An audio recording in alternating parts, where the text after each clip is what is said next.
LBC 97.3. 0870 90 90 973. Nick Abbott. So everything's going extremely well. We're back live, by the way. Everything's going extremely well. It's a lovely day and just relaxing and, at the end of the week. It's Friday, isn't it? Yeah. Yeah, I got through the week almost without incident. I get in the, what I laughably term the car. And, well, I can't get in. That's the problem, because the tiny little beeper thing, the thing that deactivates your alarm, not deactivating the alarm, no matter how near or what preposterous angle I point it at it, it's nothing at all. And of course, you can't open the car unless you've deactivated the alarm, because the alarm just goes off, and it goes off, and it goes off, and the indicator lights are both going, and the big beam lights are flashing, and it just doesn't stop. So all it takes to make your car unusable is the tiny little beeper to stop working. And how does that's just ridiculous, isn't it? Shouldn't there be some sort of override thing inside? Well, yeah, you can disconnect the alarm. How can you do that? It's usually some wire near the battery. You want to get a big chrome boat like me. Don't have any alarms or any of that modern business. If you have an old car like that, how can, don't insurance companies insist that it is alarmed? No, strangely they don't. They just, they make you only... Excuse me, they make you only allowed to drive it a certain amount of miles a year. Really? Yeah. Why? I think that it just keeps the premium down. Was it like a listed building? It's about the size of a listed building, yeah. Hello, John. Oh, hello. John. What? Better when we weren't taking calls. Better when we were playing tapes. What made you pick that tape, by the way? I was listening to that and I was in horror in the car. What on earth made you play that? It was just the first one that you came to. Yeah, basically. What was wrong with your car then? I missed the start. Oh, good. Well, we'll start again then, shall we?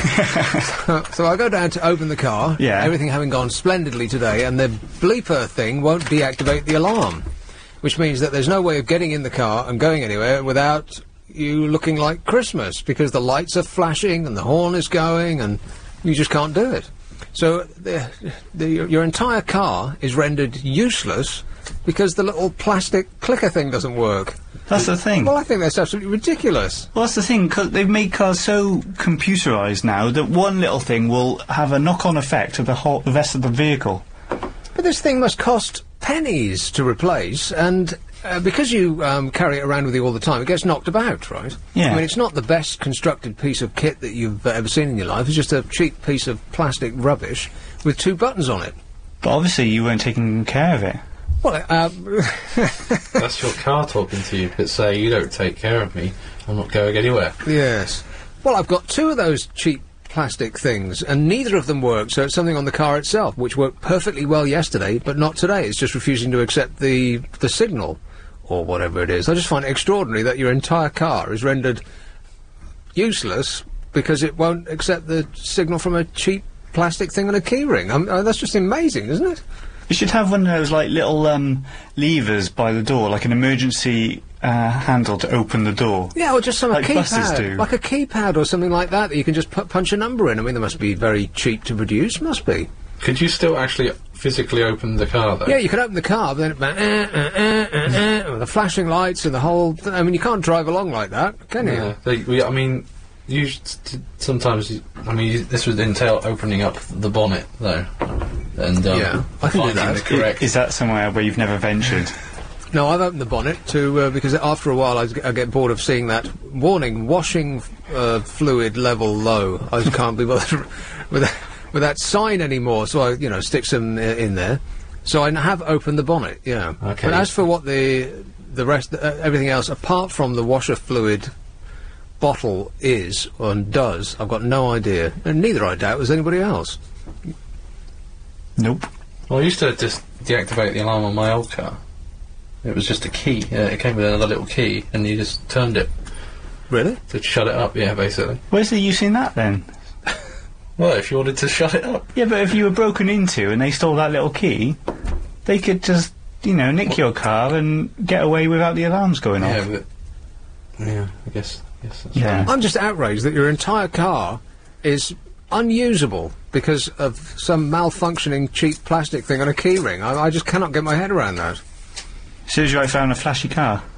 A flashy car? Have you seen what I drive in? Well, Chelsea, hello Basil. Hello, Nick. Basil. You're better off one of them cars with a handle on the front, and you just wind it round and round, and off you go. Yeah, or a bus. I've been working hard all week, you know, Ian. Oh, poor baby. And I've had enough, so I've decided I've got a plan. I'm going to become famous. I'm going to, for now, I'm just going to drink excessive amounts, take drugs, and just pass out in front of journalists. Yeah, you could call yourself a musician. That'll do, yeah. It doesn't actually matter that no one can whistle any of the songs that you've recorded in your life, or understand a word you're singing, in Amy Winehouse's case. All you have to do is take a lot of drugs, have sex a lot, and get drunk, and not show up for gigs. That's it. And you will be famous and rich, my son. Yes, at last. Yeah, finally. I can't believe how long it's taken us, eh? Now we've got a career path ahead of us. All we need to be is famous. If only we knew. I'm setting off tonight, and I've got money in my pocket, and so it shouldn't take long. And a glint in your eye. All right. Go to by midnight. Yeah. All right, thanks a lot, Basil. By this time next year, you'll be a millionaire. Here is Morecambe. Hello, Darth. Hello. How did you guess? Because it's written on my screen. Oh, No guesswork involved. right. I'm talking to you in my time travelling machine. I'm actually in the future at the moment. Right. Wasn't it much better when I wasn't here? What's the out? 2905. Darth. Is that usually an interesting call? no. No. I'm afraid you've been voted out, Darth. Okay then. Goodbye. As soon as you stop talking into a bucket, we might be interested. John. Avanti o popolo alla riscossa. So where is Ian, by the way? Kent. Kent. Yeah. Apparently it's a nice part of the world. Did I hear right that you did not know where Kent was the other Yes. day? Well, That's been going around my mind a little bit as well. Yeah, you did say, where's Kent? yeah, but I didn't know the exact region. You had no idea where it was. I had a guess. You only know Wales, right? No, but the thing is, I always thought it was kind of like where. Oh, where's Ipswich? I always thought it was There is Kent. Hello, Zane. kind of like where... Perfect. All he wanted was to get an echo on the air, and then that was it. So every time I sit down here, I always come to the same conclusion. Ian isn't off doing other work, he just can't stand it anymore. Isn't that right? That's not very nice. This is LBC. Hello, Charlotte. Hello, Nick. How are you? I'm all right. Oh, good. Stretched. Yeah, did you see the picture of the son of the family of gorillas that have been killed? I did. Isn't it distressing? I feel really upset. I'm really upset. Well, upset about the way that they were sort of Yeah, lashed out. I mean, I despair of us, mankind. We're always worse than the animals. We always... I don't know. I don't know. We're killing each other and killing the animals. And Well, that's the way Makes of you- that's the way of nature. It's death is Yeah. a way of life. but why? Why have they killed the gorillas for? Well, you tell me. What was the story? I sort of I don't skipped know, by it. it was I in didn't the really. Sun. I read it through, but it just doesn't seem to be a point to it. I don't know why they've done it. Yeah, I sort of sped Reddit because, quite frankly, I was more interested in watching the YouTube thing of Yeah. the tigers fighting the buffalo. Have you seen that? Something like No, I over didn't. 10 million people have seen this YouTube thing of the tigers fighting with the buffalo. And the crocodile. And the crocodile as well, Gets yeah. it there as well. I know, it was great. Is there a list of the most seen things on YouTube? They have like a top 5, don't they, on their front page? Oh, do they? I think so. Readers were shocked by pictures of a gorilla family shot dead, it says here in the Sun, Charlotte. The brutal Yeah. killings stunned even hardline workers at the in Zaire. Yeah. We launch a sun campaign to help preserve these majestic creatures. Or they're going to send some topless page 3 birds down and hand out T-shirts saying "The Sun" on it. Yeah. Yes. The killing of these magnificent animals. It sort of looks like something out of King Kong, doesn't it? I mean, I know it's a gorilla as well, but just the way they've lashed it to these poles. It looks awful, doesn't it? Well, awful. I mean, I don't understand. I despair of us. I despair of man completely. You're going to give up on it? No, it's really depressing. I mean, we're killing each other. Yeah, but the part that you're upset about, though, is the gorillas. No, but don't you see my point? I mean, we seem to be killing each other, killing animals. Yeah. And, I don't know, we were supposed to be better than animals, and we're not, are we? We're supposed to be better than animals. I don't think that's right, is it? We're just the same. We live off the death of other species. I mean, when you go to the supermarket and you see all those nicely arranged bits of meat in polystyrene... I don't eat meat. They used to... Well, I could maybe talk you around that. Because I used to not eat meat for 20 years. I don't eat meat. And now I eat it like there's a shortage. I mean, it upsets me, you know, when they talk about the foot and mouth. Yeah. And they're talking about the animals going to slaughter. That upsets me. Well, where did you think they were going to go eventually anyway? I know. But I don't eat meat. Oh, and what put you off? Just because you like fluffy bunnies? No, you're talking about your slippers. You don't eat meat because you like the cute animals, right? No, it's not. I can't eat meat. It just puts me off. Well, what was the last... You were a vegetarian, weren't you? Yeah, no, I used to be. Yes. And then I saw the light. No. And now I eat meat breakfast, lunch and dinner. No. No, you shouldn't. No, you should. And here's why I know that you should. Because after eating no meat at all for 20 years, the first meat that I ate, I could feel all of my fibres bursting into applause. And they were saying, thank you. Bought, you know the Bernard Matthews once? Yeah. Someone bought some of that, and I thought, oh, how can you eat that? I mean, they're all crammed into all this space. And did you see about those people that were kicking them? No, I didn't. Turkeys. But the workers. But in nature, Charlotte, all these animals that you love, they're all killing each other as well. For food. But they're killing. Yeah, that's different. They're killing each other. But it's not man killing them. Well, what's the difference? If we're on the one hand, you're saying that we are just like animals, and on the other, you're saying that we can't act like animals. No, but animals kill each other. That's different. But these people have killed the gorillas. Man's killed them. People. Yeah. Well, maybe they were getting in their way, or irritating them, or being violent, or maybe they would get money for. I don't know. See, I skipped over it because I wasn't that interested. You're the one that read the stories. Why did they actually kill them? I don't know. I've read the paper, but I can't get to the point of why. Yeah.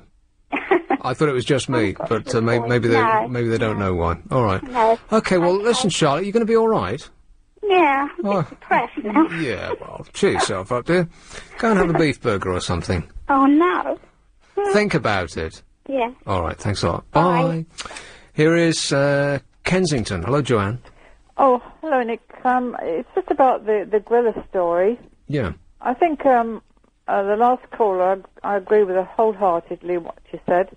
And apparently they were killed, these gorillas, because the hideous people that took them or killed them rather wanted the babies to sell on to some zoo or other.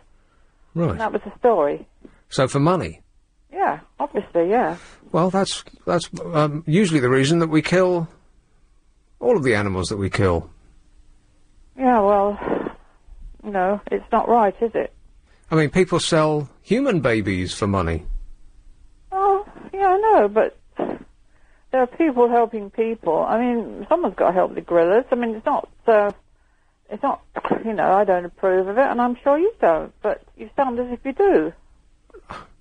I sound as if it's hard to start being sentimental about one particular animal when as a species, we are really quite indescribably nasty to all of the animals that we rely on for food. You know, the people that are complaining about foie gras now. Yeah, I agree. I think that's disgusting too. Well, yeah, but do you eat eggs? I eat eggs, yes. Right, okay, well, most of the eggs that are sold in this country are squeezed out by birds that that don't have any room at all to move around. They're in pens that are just slightly larger than they are. Well, I try to eat the free-range organic. Yeah. I do eat them. I don't eat those barn eggs, as they call them. But, I mean, man is the world's biggest predator, let's face it. Well, that's right. That's why we are number one. Yeah, well, we should be helping these animals. We shouldn't be condoning it, or, you know, I mean, the people out there trying to save the gorillas and the babies, and there's an enormous amount of land. Obviously, they can't control these people, I call them, that are killing them to take away these babies, and, you know, they're going to wipe out a whole species. Man will never be wiped out. Well, maybe. I wouldn't bet on that, but it's that people get so obsessed about certain types of animals. Gorillas because, they're cute and they make hand signs, and other kinds of animals, like insects, for instance, we couldn't care less about. So where is this line that this sort of imaginary line that we draw? These ones are all right because they're fluffy and lovely. And we wouldn't mind them we wouldn't mind them on a poster in our bedroom as teenagers. These other group of animals, on the other hand, we couldn't care less about them, and we can slaughter them by their millions. It's this. It's kind of. It just gets strange, like the foie gras people. I don't eat that because it's mystery, mushy meat. Well, you know how it's... Yeah, I do. But apparently they live quite a pleasant life until the last 2 weeks of their life when they're force-fed. And it's not the last 2 weeks of their life. It's longer than that. All right. Well, whatever it is. But most of the meat and the animal byproducts that we eat are intensively farmed, which is a necessity because there's so few land and ever more people surviving off it. And so an intensive farming is much worse than just force-feeding a few geese for a few people. But it's the foie gras that gets all the attention, probably in that respect, because it's what rich people eat. Well, I don't think so. So it's a class thing rather than an animal thing. It's been eaten for a long, long time, and people have tried to stop it. But while people eat it, you're never going to get rid of it. You're never going to get rid of foie gras. And, you know, it's going to go on, and people are going to eat it. Yeah, but they're going to kill ducks anyway. You know, we kill everything and eat everything, and rather than go and look for it in the wild, which is extremely expensive and land hungry, we concentrate the production of animals in a small space, and that leads to them not having a very happy life. Well, so unless we want to become vegan, no, we don't have to be certain. And also, why do we have to eat foie gras? Anyhow, that, as you say, it's horrible stuff. Well, I don't know. I haven't tasted it because I don't eat mystery meat. But but they wouldn't pay so much for it if it was horrible. It must be delicious. Well, I think they're ridiculous people. I just don't like it, and I think if they want to eat it, well, then they can pay through the nose for it. Well, they are, yeah. All right, thanks, Joanne. Okay.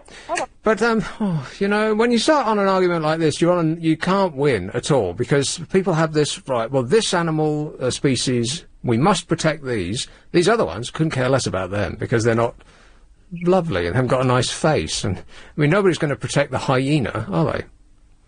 Well, the thing is, most people will, you know, care for animals that, you know, they have encountered in their lifetime. Most of us haven't encountered hyenas, so, you know, surely we wouldn't.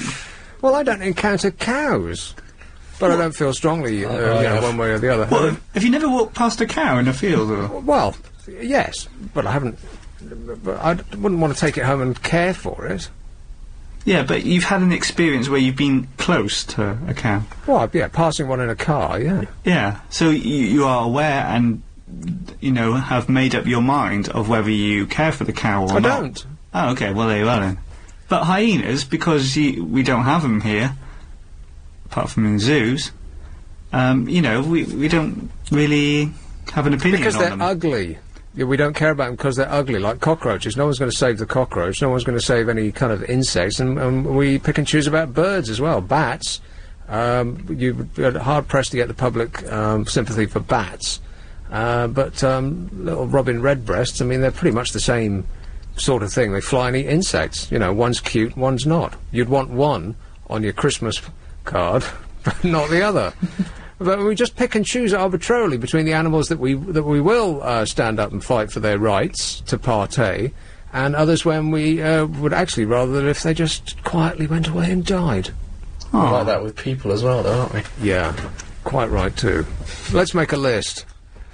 It's 7:45. Here's travel with Amanda Redmond. Thanks, Nick. Well, starting off on the M1 Hello. Here's Notting Hill Gate. Hello, Susie. Oh, hello. Susie. I was just ringing because I thought you were a little bit insensitive with that. Obviously, that lady who first rang about those gorillas was extremely upset. Mm. And she was ringing just to sort of get some reassurance, as we all sometimes need. You know, it's not... Reassurance from me about what? No, just reassurance that her thoughts are, you know, she was wanting to put her thoughts into practice sort of thing, you know? She probably hadn't got anybody there who she could say, isn't this horrible? You know, and I think you're a bit flippant sometimes. Anyway, no, you were saying that all animals kill other animals. Yeah. Well, I think gorillas are actually mainly vegetarian. They may eat grubs and sort of insects. Well, then I rest my case. Well, come on. See, exactly my point. Come on. We don't mind if ugly animals are killed. You know, insects are people too. Grubs for sort of protein and stuff like that. I mean, you know, they are huge animals and they need protein. Yeah, but how would you feel? How would you feel, Susie, if you were picked up and eaten by a giant gorilla? I wouldn't probably know much about it. Yeah, you I would. mean, You would. if I was a tiny grub, I would know about it if I was human. But they don't kill. They don't kill hyenas or anything else. I mean, they're not carnivores. So, gentle creatures. I mean, you're trying to. You're just making my point again that there are certain animals that we will get all emotional and fuzzy about, and others we just couldn't care less if they get eaten alive. I care about them absolutely. What, the grubs? What? No, and not particularly the grubs. Right. Well, so they can just die. What? Do you care about the grubs? I care about the grubs almost as much as I care about the gorillas. Oh, come on! You know, there's people getting shot. Human. There's people getting shot around the corner from you right now, Susie. I bet you. That's not thunder you hear in the distance. That's the exchange of small arms fire.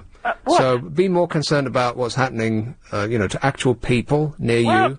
Because it's humans and they have a conscience, and they shouldn't be doing it. This is my point. Humans have a conscience, or should do. Humans have a conscience, or should do. Yeah, but animals don't. Well, we don't know that, particularly of gorillas. Well, I don't quite know what point you're making. I think the point is cute animals are good and ugly ones aren't. Gorillas don't go around shooting and savaging other animals. Yeah, they do. Sure they do. No, they forage for leaves and medicinal stuff in the jungle. Right. And all that, and they cure themselves of all sorts of horrible diseases because they know what to eat in order to cure things. No, they do. Honestly, they do. It's almost like listening to a David Attenborough broadcast, this, isn't it? Well, Susie, I think it boils down to some animals are cute and some animals aren't. Don't ridicule me. But it's true. It is ridiculous. And what you're saying is you know that you're. I know what you mean about sort of there are some animals. You know, some people kill rabbits and foxes and God knows what else to eat. Yes. But why does somebody go around shooting a whole family of... For money, apparently. In much the same way, people go out and shoot people for money. Well, I know, like the Hutus and the Tutsis. Right, but You know, didn't call up about them. It's revolting. You called up about gorillas, and it won't stop. It'll excuse it. We should be protecting these creatures because they're vulnerable. They don't have guns, and they don't use them. I mean, they don't do anything like humans do. They don't know how to use a blooming gun, if they had one. I'm kind of lost as to what point you're actually making, other than some animals are cute and we should save them, and some aren't, and we shouldn't. All animals are vulnerable. An elephant wouldn't know how to use a gun, but they get shot for their ivory. Anytime an elephant starts to use a gun, then I think we could... it's a huge joke, is it? They get shot for their ivory. Or Just run for the hills. Oh, Susie, are you getting very emotional? I've got to go, all right. But thanks a lot. It's like I said, you absolutely cannot win this argument because people just will come out with... And it all boils down to the same thing. Some animals are cute and lovely, and we should save them, and some animals aren't, never mind about them. And never mind about people, even, really. You know, we get obsessed with animal welfare, but as a people, we're not actually remotely interested in animal welfare. We're just interested in cheap. If the food is cheaper, that's the food that we want. Mm. If it's, organically reared and it's always got a smile on its face right until the point where it's hypnotised into dying, then hardly anybody wants that food. We always go to the cheap one, and the cheap ones are reared inexpensively because the animals are all packed in and they're fed the carcasses of other animals where they should be eating grass, because there isn't enough land and nobody wants to pay a penny more for the food that they put on their plate. So it's all our fault. I mean, to kind of pretend that we all, as a species, love animals is rubbish. I mean, just ask the RSPCA how much they think we love animals. They have to deal with how people treat their pets, let alone animals that we eat for a living. Yeah, it's kind of daft. Thing is, when I go shopping for meat, I'm not actually... I kind of forget that it's actually animals. I just think, oh, meat. Exactly, yeah, because they call it something else, don't they? They don't call it pig slices, they call it ham. Yeah, and because it just doesn't resemble it, it doesn't even occur to me when I'm buying it. Right, and nor do you care, really, what kind of a life it lived. And nor do I actually believe any of these things that you read on the box. Chickens roam and have a happy life, and they're out in the countryside watching big screen TV. And we send them on holiday every now and again, and they've all got an iPod. No, I don't really believe any of that. Do you? Well, they couldn't put it on the box if it wasn't true. It's all just to make us feel a bit better about ourselves that we're eating a little animal, basically. Exactly, yeah. The animal dies in much the same way. Anyway, how on earth did we get into this? Oh, it was Charlotte's fault, wasn't it? She was very upset about the gorillas. Yeah, me too. Monkeys eat other monkeys, by the way, and they're more closely related to gorillas than we are. Isn't that true? What? Each other? Yeah, they. I've seen it on David Attenborough. Yeah, they charge through the trees to rip the heads off other monkeys as part of their, staking out their own territory. And gorillas probably do the same. I mean, look at the size of them. They're not that big for no reason. They're massively strong and powerful. Yeah, I saw. Was it when chimps go bad or something the other day? One of those channels way up there. And you sure it wasn't Big Brother? They were going bonkers. They were literally. There was a bloke standing by a fence at the side of a nature reserve. This chimpanzee was just trying to beat him with a big stick. Yeah, I saw a documentary the other day. This giant gorilla was he actually killed 2 Tyrannosaurus Rex. Wow. And kidnapped a woman. Really? Yeah, I couldn't believe it. And they say they're nice, peaceful creatures. Imagine buying your...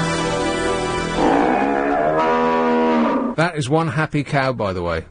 Here is someone on the M40. Hello, Guy. Hiya, Nick. I was just ringing. You've actually just mentioned something I was going to say anyway. But chimpanzees are killers. Yeah, well, most animals are killers. Even if they don't kill things to eat them, then they kill them to protect their own patch, don't they? Exactly, yeah. So the fact is that, you know, you can't just by the cuteness of them define them and saying, yeah, we've got to save these but not the others. Yes, well, I quite agree. I mean, it would be nice if we treated them all with great respect, but we don't even treat each other with great respect, so Exactly, so how far down the line are the monkeys going to be? Exactly, yeah. Well, they're right beneath us. Once we can treat each other with great respect and not shoot each other for imagined slights, then we can start treating the animals well. Now you're getting very deep for a Friday night. Yeah, I know. I kind of wish that I was still sat in my car with the alarm going. All right, thanks a lot, Guy. Have a good one, mate. Cheers, ta-da. Bye. Yeah. Yeah. But I am right about that. It's people will get very, and I don't really want to talk about this because people go insane when you start talking about mistreatment of animals, don't they? They just go, not insane really, but they just get very, very emotional and het up and angry and they start crying and screaming at you. Well, the thing is, it's just such a massive subject that everyone's got a completely different view to another person. And the very same people that will get upset about, you know, the chimpanzees will put down moth repellent on and spray their tomatoes with DDT or whatever it is, but those animals, well, they don't really care about them because they're ugly and creepy and make you go ugh, not ah. So that's where we draw the line, not ah. It's a fine line. In fact, I'm going to start a meat packing business. Call it just that, not ah. It'll be double the price, but oh, so yummy. Well, let's get back to it.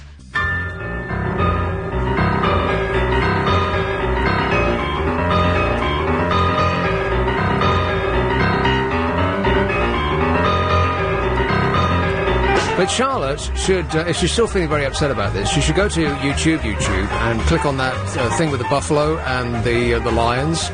As I say, over 10 million people have watched this thing. There can't be many more clips put on that service that more people have watched. How do you find that out? Does it actually, you said that it has a top 5. Is it a top 5 of all time? I think that, well, they kind of recommend you should look at these videos, and I think, I thought that they're there because they're the most popular ones at the time. Right. It's great. It puts everything that David Attenborough's put on the screen to shade. Talk about exciting. Well, that's the kind of thing nature documentary makers will be waiting days and days stalking out for one lion Their to whole do something. Lives. Yes. And then there's this massive, fight. Is it an actual fight? In the jungle, literally. Here's how the story goes. I'll probably spoil it for you, unless you've seen it already. But the positive thing is, if you go and see this thing, it will make you happy if you got sad about the gorillas, because this is a little baby buffalo, right? It's buffalo, isn't it? What's the difference between a buffalo and a bison? Don't answer that question. What is the difference? Do you know? A few extra letters, the horns. I don't know. What's the difference between a buffalo and a bison? You don't know that? Oh, come on. Really? Why would I want to know that? Yeah. Anyway, it was a buffalo or a bison, we don't really know. Do you not know what the difference between a buffalo and a bison is? No. There's people at home tearing their hair out. Shouting at the radio, they are. Yeah, come on, Chris, tell me. What's the difference between a buffalo and a bison? Oh, come on. Is it the colour of the skin? No. Is it the continent? You're not guessing, are you? Well, we have to because we don't know the actual answer. It's our only option is to guess. Shocking. Oh. Anyway, the lions, this pride of lions, start attacking buffalo, which were wandering towards them, seemingly without a care in the world, which seemed very bizarre behaviour on their part. And this bloke he looks like he's on safari, right? Apparently he gets his camera out once a year, and this is what he gets. Other people who spend their entire life in the Kruger National Park have never seen this activity before.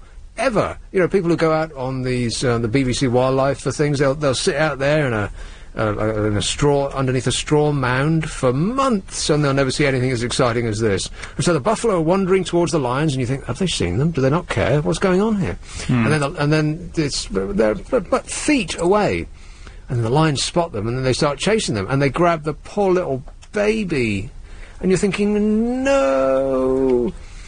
And this is where it's great. This is something that you can. It's like fun for all the family. We don't know what the actual outcome is. We don't sort of follow it through and see that the baby's actually all right. But this giant pride of lions grab hold of this little baby. What's a baby buffalo? Why am I asking you? You don't even know the difference between a buffalo and a bison.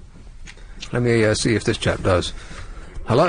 You can't wash your hands in a buffalo. You can't wash your hands in a buffalo.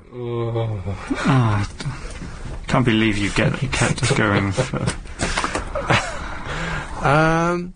Yeah, and then it sort of half falls in the water, and they're trying to drown it or drag it back up, whatever it might be. And then a crocodile appears. It's almost like something out of Punch and Judy, isn't it? It's like the whole cast of Africa starts joining in, and then there's a tug of war. This little baby buffalo between the crocodile in the water and the lions trying to drag it up on the bank, and the lions win, and then the buffaloes come back. It's almost as though they've run away and asked their mates, you know. Someone gets picked on in a pub, and he gets, asked outside, and his girlfriend's calling his coat, no, John, don't do it, it's not worth it. And then his mates go, and then they go and chase the perpetrators off. In much the same way as this video describes how these, the buffalo come in, and then they start throwing lions in the air with their giant horns. It's just incredible. Yeah, that's the best bit, I think. Yeah, that's right. And the buffaloes, they come in and gang up on the lions. Now, David Attenborough never showed us anything like that, did he? Do you reckon that guy could have sold his footage to the BBC or something? Almost certainly, yeah. It's a bit shaky, and he's not, the best cameraman in the world, but this is, the game wardens were saying they'd never seen anything like this before. I mean, what would go on in the buffaloes' minds? Because every fibre of their being, their instinct is to run, flee from the lions, right? But they come back in number to save one little baby buffalo. I think they must have been... That first one must have been like an urban buffalo, because he did not care about those lions at all. He's just like, yep. What are you looking at? Lion face? That's exactly what it is. So that's worth getting... If you don't have a computer, it's worth getting just to see that. You'll be joining 10 million people. Isn't that extraordinary? If you said 10 years ago that 10 million people would be watching your home video, then it would have just seemed inconceivable. That's how fast we've progressed. Well, the only way you could have done it then was, you've been framed. Yeah. Now, thanks to the internet and modern technology, we have ever more excellent ways of wasting our time. Hello, Jethro. Hiya. How are you?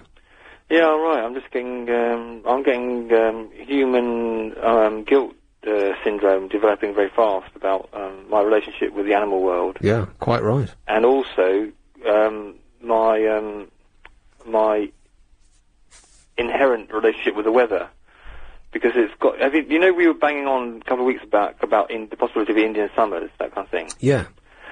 Well, I don't know if you noticed recently, but the weather has improved somewhat. A little bit. And it's become slightly more seasonal in its disposition towards humanity. Don't say it. What? Too hot. No, I like it. I like the hot weather. It's really quite nice. Even if you get slightly burnt, I quite like it. You know? Right. But I don't mind medium rare. Medium rare is okay. Mm-hmm. But the thing is, I'm not sure whether I should be enjoying it, because I'm not sure whether it's normal. Because my sense of I've lost the differentiation between normal and abnormal in regard to the weather. And I'm now with the prevalence of global warming, I'm not sure whether I should be enjoying this good weather, because is it normal or abnormal? I'm not sure. I've lost it. Yeah, it's not extremely warm, is it? It's about 70, something like that. It's August. Yes, we should be enjoying something like this in August. This is completely normal. However, if you start worrying about the weather and whether you should enjoy the small sliver of niceness that we're going to get this year, then, that way leads madness. But I should definitely feel when it's raining, heavily raining, and it's flooding, I should feel guilty, because I've, as part of the human race of the big global family, I am in some way contributing to the negative effects of... you're part of the problem. Yeah, I'm part of the problem. Not the solution. Right. Well, I read today that scientists say that, we're tinkering around. We're changing a couple of light bulbs here and there for those ugly ones that make you look like you're sitting in a chip shop. And I was driven today in a hybrid car. I've never been in a hybrid car before. I thought every time you stopped, it was so eerily silent. Like the car had actually stopped.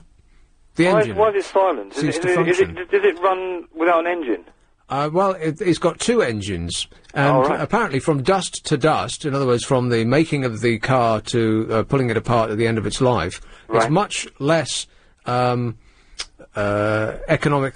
and ecologically sound than just buying a 1.2 litre little diesel hatchback, because it's got two engines in this thing. So, all of that. And so that's kind of tinkering in as much as changing a light bulb is tinkering, or, taking a bus instead of driving in, or having a British holiday, as horrible as that sounds. That's just tinkering. And scientists are saying we don't want, if we're actually going to make a difference, we have to cut our emissions by 80% today, right now. 80%, which basically means going back to living in a cave. Which is not an option anymore because there's too many of us.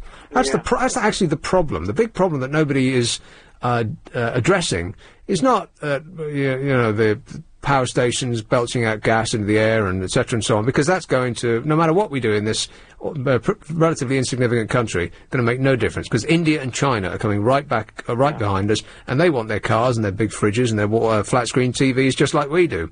And for us to tell them they can't have it is, they just won't accept it, will they? And so there's nothing that we can do in that respect. But one thing that we can actually do is stop making so many people. Oh, right. Well, I haven't contributed to that so far. I'm not guilty of that. Well done. Yeah. So all that makes me feel positive about myself. Isn't that good? Yeah. Yeah. Well, I've got no prodigy. It's almost like I'm helping now. Am I helping now? Yeah, I'm feeling much better, Doctor. Thank you. Great. I'll walk out of here unneurotic for about 10 minutes until someone says something horrible to me, and then I'll collapse in a slithering mess on the floor. Yeah, or the voices start going in your brain again. Yeah. Do you wander along the street muttering to yourself? Because I'm often having conversations with myself in my brain without knowing that my lips are moving. Oh, really? Yeah. It used to be that I could have these conversations without my lips moving, but now apparently, as is the case when people start becoming infirm, my lips are going, unbeknownst to myself, which is why you sort of get odd looks. I mean, I'm always having conversations with myself, which often end in violence. Oh, no. Shouting. I start shouting internally at myself. All right. And then... it never comes to a positive conclusion. And then violence ensues. Almost never, no. What about when you're walking around the supermarket and you're saying to yourself, Nick, what do I want to eat next week? Do I want to eat pork, which a pig has been killed? No, I don't.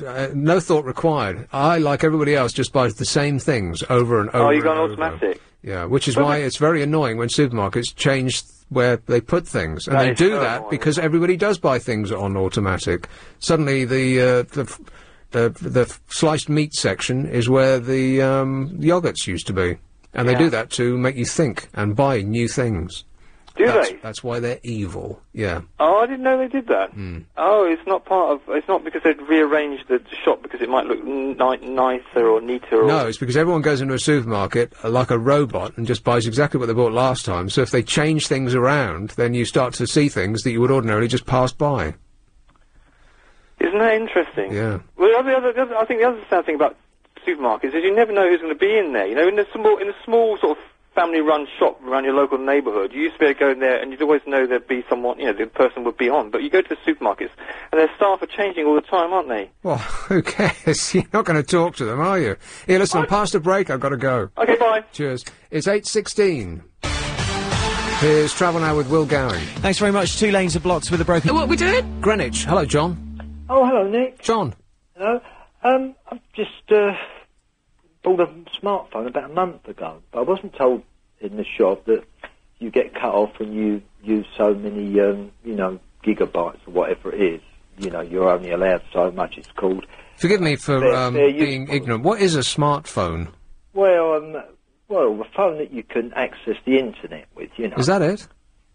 Well, as far as I know, that's all I've bought it for, because I've got a couple of the ordinary phones where I make a phone call, and I thought, I'll go in for something where I can send emails and things like that. Yeah. And I'll get cut off. And goes back to the shop, and the fellow said, oh, my SIM card works. He said, nothing wrong with your phone, it must be your SIM card. 2 SIM cards later, they tell me now that they've got this company I'm with, fair use policy. And I said, well, at least you could send me a text or something and tell me that, you know, I'm about to get cut off, unless tonight it happened about 6:30, and they just cut me off from any use of the internet. A fair use? Well, what are you looking up? Gigabytes or whatever. I don't know much about it. You know, as far as I know, I bought this a month ago, and went back to the shop, and the fellow put his SIM card. He said, "You've got 40 SIM cards." Yeah, but what are you looking up on the internet that you're using up so much bytes? Yeah, well, Wikipedia. I look at science pages. Mind you, I've nearly gone cross-eyed since I got it. And don't you have an actual computer? No, I never had a computer. I go to the library or the internet cafe, and I thought myself, I want to send some a quick email. So I got a Hotmail account, and I managed to access that. And I've sent a few, you know, because I've just bought it. And all of a sudden, I phoned him up the night. I said, looks like you've cut me off, or is it a breakdown in the old system? No, it's that it's you personally, because you used too much. God knows how much. But I wasn't told this in the shop. I just said, couldn't they be fairer with me, your company, and say, you know, when you buy it? When I went back to the manager, he said, oh, it's nothing to do with that. He said it's a faulty SIM card. I mean, they sent me 2, and God knows how much is this costing everything. But they could have simply said to me, oh, you know, you've... Yeah. Well, I think that it's unusual that I think most people surf the net on a computer. They don't buy a phone to surf the net. I have gone in... I did get carried away a little bit. It's absolutely fantastic, really. What, the internet? Wikipedia. Well... Wikipedia. Well, I've been using it for years at the library, because I haven't got a personal computer at home. Don't rely on Wikipedia. No, I know you can add things. I actually added something, I think, from my phone. I put something in there. People can add things, can't The most disgusting thing I ever saw on the internet was on Wikipedia. Oh, well, I won't go into that anymore. It was so bad, I actually contacted Wikipedia to tell them that this thing was up there. Yeah. It was on a Santana, it was on about the band Santana, I think it was the album Abraxas. Yeah. And you clicked on the Abraxas, and people will be rushing to their computers to see if they can get this up.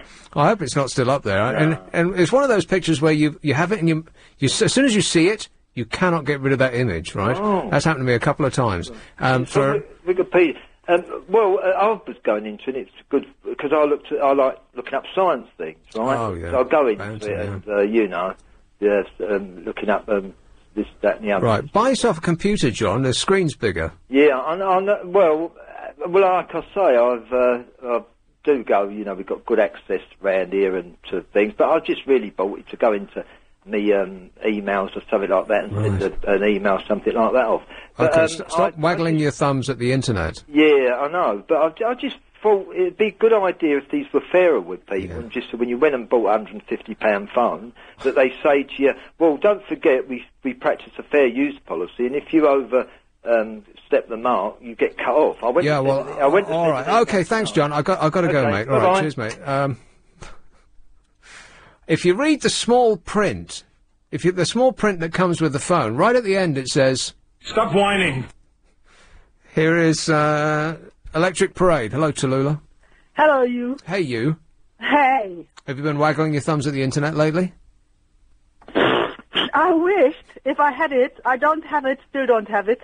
You don't have the internet? No. They cut me off. They don't give me unless it's the night. I can access my internet that I pay for fully a month. Oh God, here we go. More whining. No, you asked me. I did, yeah. I foolishly stepped into that one. What a fool you are. Yesterday I nearly killed everybody, including myself. Huh. Well, because of your frustration with the lack of internet. Yeah, because it's not fair. It's like you going to the bakery, you're going to the bakery, you think you pick up the loaf, and you come home and all you have is little wrapping paper. That's what it feels like. Yeah, I mean, that's robbery, isn't it? They like robbery. Yeah, and they can get away with it, but mostly because everyone's petrified of changing their broadband supplier. Oh, well, I'm changing. I just have to wait. I put things into the right direction. And I'm sure they deliberately make it as difficult and as painful as they possibly can. They'll say, oh, well, you'll be unconnected for a month between... And I'm sure they can just switch it over like that.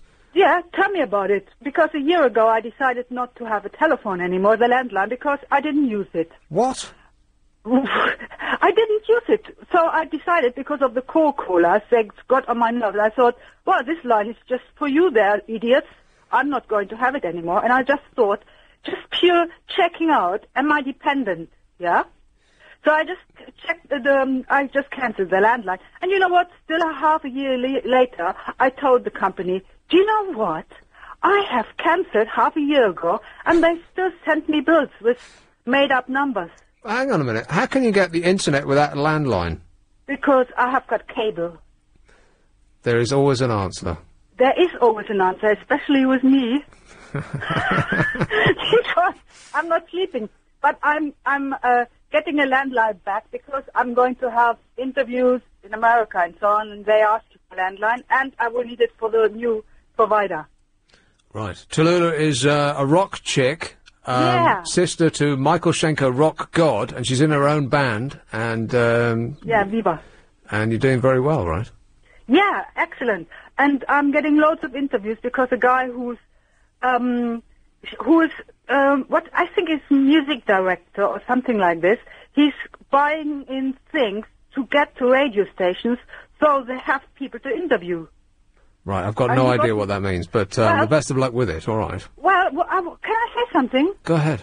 Well, because what I found is there is the whole marketing of psychology, how you are supposed to be thinking, like what you started in the supermarket. They change things around because they want you to wake up. I used to buy all my food in one place. Their adverts a lot. Their adverts sound like the soundtrack to a porn movie. You know, the ones I mean, like that. Oh, yeah. They were the worst. I'm sure that on a Sunday night every week they would deliberately move the entire shop around. You could never find anything. The one that I go to now, not so bad. I think just because it's just so gigantic, it would be almost like a military operation to start moving things around.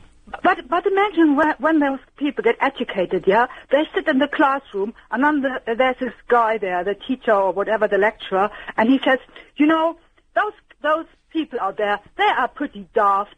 You know, they haven't got a clue, and all we need to do is put foreign people on the telephone so they can't understand, then they don't understand the billing, then they don't understand that, and then we can do with them whatever we want. Yeah, right. Yes, I think that it's conspiracy, not cock-up, yeah.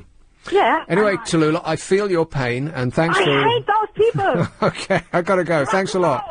Rock and roll, Tallulah. This is LBC. Making people... I enjoy working with people. It's the details that make the story, isn't it? Emma Bunton had a child. Is she the mother? Who's the father? I don't know his name. She wanted Coca-Cola and flapjacks. As soon as he said that, you know, I have a massive craving for that right now. But what brand of flapjacks? I mean, we know what brand of fizzy drink, but he neglected to tell us the brand of flapjacks. I don't know any brands of flapjacks. Can't even say flapjacks. Yeah, she didn't say just... A cola beverage, no. Yeah. And don't the two cancel each other? I mean, flapjacks are bought by people who knit their own clothes, aren't they? And I love flapjacks. Make their own yoghurt and so on. And Coca-Cola is almost the complete inverse of that sort of organic, healthy lifestyle. Yeah, well, that's the thing. She's like a Twix and a Coca-Cola, or a yoghurt drink and a flapjack. Well, that's the thing. She's probably just trying to balance them out. Right. Maybe they cancel each other out. Or the flapjacks cancel out the Coke. Maybe they're doctor recommended. When was the last time you took a holiday in this country? Last year. Where did you go? I went down to St Ives. Ah. Yes. How was that? It was, well, it seemed like the furthest place from here. Yeah. So it was lovely. That doesn't sound like lovely the way you said it. It was like, there were days when we had to wear jumpers, and to me, that's not really a holiday. Right. It's because Chris doesn't know how to get his head into a jumper. They don't come with instructions, do they? No. Shampoo comes with instructions. Wet hair, form into lather, rinse. Repeat if necessary. Who on earth needs instructions on shampoo, by the way? I don't know. I mean, sometimes you're there and you think, ooh, my hair doesn't quite feel as clean as it should do. Can I have another go? So I better check the instructions just in case it's, you know... Oh, that's an absolutely illegal. Ludicrous thing to say. But some things have instructions on, and you think, like, does instant coffee have instructions on? I mean, there can't be a single person in the world that doesn't know how to make a cup of instant coffee.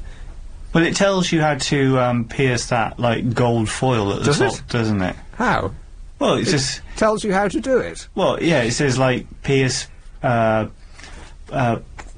on top and peel back. Well, how else are you going to get it off? With a flamethrower? Well, it's like with, like, things like, like tomato sauce and stuff like that. You know, squeeze bottle. You know, pierce cap at top, then squeeze bottle.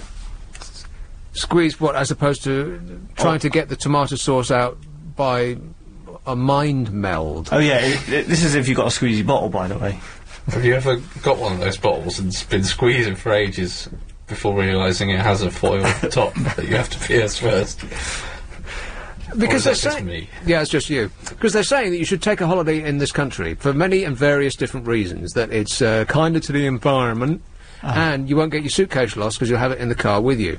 Those stolen instead. Those are the two reasons, are they? Pretty much, yeah. But kinder to the environment, and you don't have to fly, and you'll be supporting our hotel industry and so on. But every time I look at the prices of hotels in this country, I think, what's the point? You can go abroad and save money. Thing is, to me, a holiday is kind of, you know, being able to relax and do something which you don't normally do, like, you know, go to the beach. But when we went to St Ives last year, you know, there were quite a few days where the weather wasn't warm enough to actually go down and sit on the beach. And so... But what would you do when you got there? I really don't... I cannot get my head around people who sit on the beach all day. For me, 15 minutes, tops, under the sun, and then it becomes really uncomfortable. Even during those 15 minutes is uncomfortable. Oh, no, you're being baked alive. You can play in the water and... In the water? Yeah. There's things in the water. Great white sharks in there now, isn't there? Apparently not. That was all made up, wasn't it? Yeah, the Sun ran with that for days, and the guy who took the photograph said that he actually took it off the coast of South Africa or someplace like that. Isn't it funny that all those shark stories coincide with them showing all the Jaws films on ITV at the moment, or ITV2? Really? Yeah. Huh. Conspiracy again, you see. Very interesting. A mobile. Hello. What goes through the mind of people who ring and... I've been looking at that flashing there for ages, and ringing and ringing and ringing, and then it answers and they go like, nothing. Yeah. I don't really... There's another thing I can't get my head around. But the newspapers this week were full of, you shouldn't go on holiday in Britain because it's sleazy, they said, overpriced, and people are rude, and children are treated appallingly. Surely it depends where you're going. Doesn't it? But I think the key thing with having a holiday in this country is it just costs too much. I mean, if you go to a nice hotel anywhere, you could, for the same money, go to Spain and be guaranteed that you wouldn't have to wear a jumper. Well, I've actually chosen the option of going abroad on Tuesday. Ooh, really? Yes. I'm going to Corfu. Which apparently... Aren't you back on Saturday?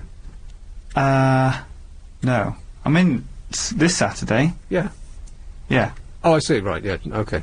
Yeah. It's Friday, yeah. It's been a long day, hasn't it? Yes, it has, yeah, a long and troubling day, yes. Yeah. But people tell me that Corfu is a bit of a clubber's, bit of a reveller's hotspot. And your hotel is adults only? Yeah, I've chosen...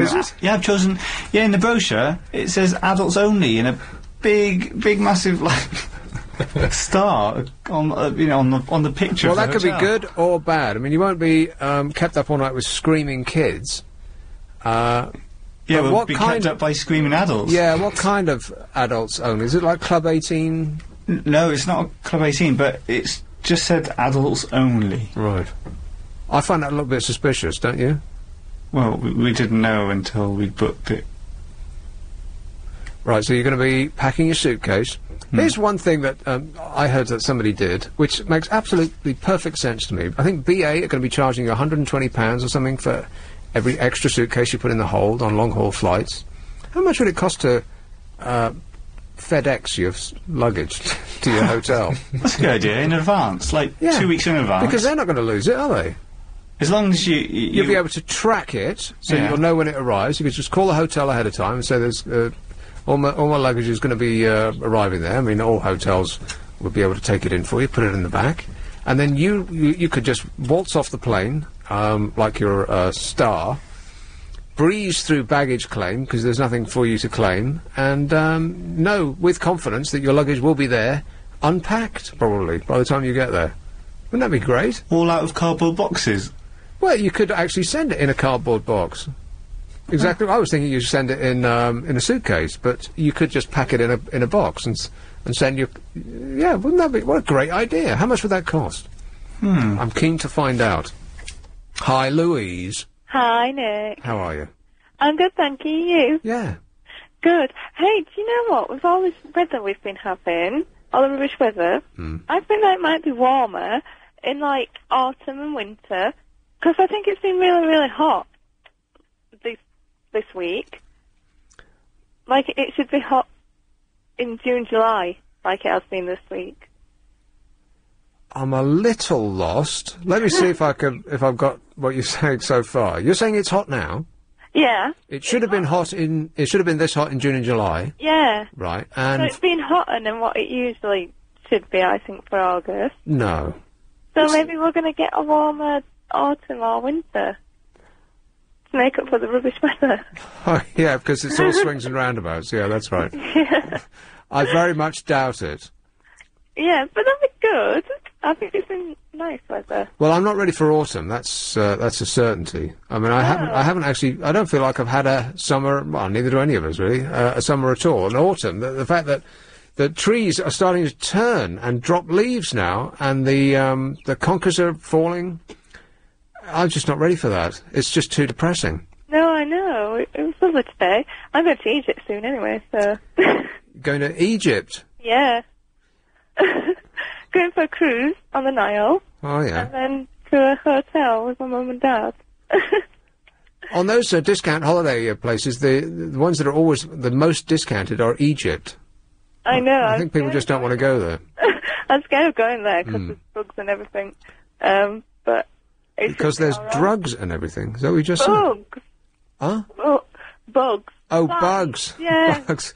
Well, there's bugs everywhere. If you go to Spain or Amsterdam or France or anywhere's got bugs. We're just particularly lucky here so far. Yeah. Well, we get mosquitoes. But don't be cruel to bugs. Bugs are people too. I know. All right.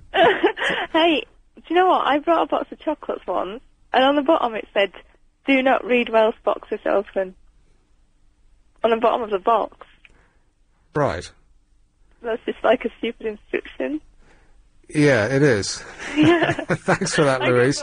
All right, cheers, my dear. Ta-da. Hey, I eat porridge on a daily basis, and the porridge opens at the top on the side. It makes a little window on the side of the box, on the spine of the box, right at the top.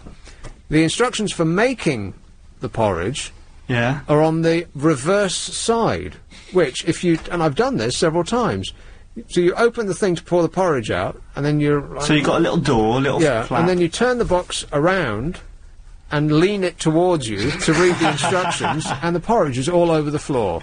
Now, what kind of an idiot would design a box like that? Put the instructions below the hole so that the porridge doesn't end up all over the place. They design washing powder boxes like that as well. There's probably a little camera in there that's back to the office, and they're all sitting there watching you go. But maybe they're thinking that you should be you should read the instructions before you actually open the packet. Well, who does that? You shouldn't need instructions. What, to make, porridge oats? Oh, I think you do need instructions to make... You don't need instructions to make instant coffee, or... I mean, some things come without instructions at all, like eggs, for instance. How are you supposed to know how... I bought a fun box of eggs, like 4 different ones. Yeah. There was duck and swan. How did they get those? What, pick and mix eggs? Yeah, it was made up like there was chocolate inside. It looked like a present, so I had to have it. And it was just eggs, you know, very boring. But there were eggs of all different sizes. There were no swans, but there was ducks and geese and quails and hens. But they didn't give you instructions on how long to boil each one for. And so it was... I had to fry them. Have any idea how disgusting an egg, which is larger than a cricket ball, fried is? I wish they would tell you how to cook eggs in different forms, because I'm rubbish at cooking eggs. So some things, as I say, come with instructions which flat out don't need them, like shampoo. Yeah. Others, which might be helpful, don't. And some come with actual meal suggestions as well. Serving suggestions on the front. Yeah. 2 people, you know, gorgeous models, enjoying the food in romantic surroundings. Models and surroundings not included. And the food looks 10 times as big as what's in the packet you're picking Yeah, up. and 5 times as yummy, yeah. It's 8:45. Here's Travel Now with Will Gowing. Thanks very much. 2 lanes are still blocked. Here is Weybridge. Hello, Ken. Hi, are you alright? Yes, thanks. Good. I go to Kenya once every 4 weeks, and I don't actually take any luggage with me now. I post it out by DHL. This has got to be the way forward. Doesn't that make so much sense? It does, yeah. I mean, a lot of it I used to lose on long haul going over there anyway. And I used to take across with me lots of different things when I go over there, because I'm going to be living out there in a couple of years. So I'm been taking across different bits and pieces every month. And one, obviously, the airline used to lose it, and also customs at Kenya as well were a nightmare. They ended up taking half the stuff off me when I was going through customs. So now I just send it by DHL, and it doesn't cost a lot of money. And well, how much? About £50 for quite a large box. Right. It's quite a heavy box, and get quite a lot of stuff into it as well. And I've got to deal with them now that I send a box out there every month, and I get it for about 50 quid, and it's guaranteed to be there, and it goes to a neighbour's house out there. And you know, it's got to be the best way to get gear abroad now. Huh. I might do it. Doesn't that sound great, just to be able to waltz off a plane and just breeze right through... Yeah, that's what you do. That's what I do. I breeze in front of all the holiday makers and everything, and go straight through the customs terminal with nothing in my hands except my passport. Huh. That's it. And it's just a lot easier going in and out of an airport. Yeah. And I think companies should do it a lot more, and you know, I think it should be a good service. People should do it worldwide, really. Right. All right. Thanks a lot, All right. Ken. No problem. Cheers, mate. Ta-da. I think that's because the figure that came out recently was that BA are losing not one person's luggage in every 10 flights, yeah, but 10 people's luggage on every flight. I mean, that just staggers the imagination, doesn't it? That's hard Where does it go? hard to get to grips with. Is this luggage that they actually get back eventually? Well, no, not necessarily. No. Right. I mean, people in the paper today, just yesterday, queuing for 9 hours for their luggage. Now, that's got to be worth 50 quid to send your luggage on ahead of you, isn't it? It's all just computerised now. There's the little barcode they stick on. Surely it can't... That could never fail. Can't get that much opportunity to get lost, apart from when they actually put it on and take it off the plane. The thing is, the only downside about posting your luggage is that when you get abroad, you're going to have to post it straight back again. Yeah, that's right. As soon as you get there. For it to arrive when you return. Well, presumably when you come back to this country, it's going to be, snowing by the time you come back, so you won't need your summer togs. What if, but if you're I guess it's the same if they lost it anyway, if whatever shipping company lost your box. Well, much more unlikely that they'll lose your box than if the plane did. Yeah, I guess. I mean, cancels that out, no postal organisation in the world could continue in business if they lost 10 out of every 300 packages sent, could True, they? and you can track those, like, every step of the way as well. That's right. With a computer, which never fail, yeah. So I think that we've really stumbled upon something here, and it's got to be the way forward. I mean, it would add, if it's true, it would cost 50 quid to send it long haul, and Kenya's a very long way away, and you'd imagine it would be one of the more expensive destinations. So it's £100 there and back. Well, that's got to be worth it, doesn't it? Can you post things like sun creams and stuff? Well, you could take all of that sort of knick-knackery on the plane in your carry-on bag.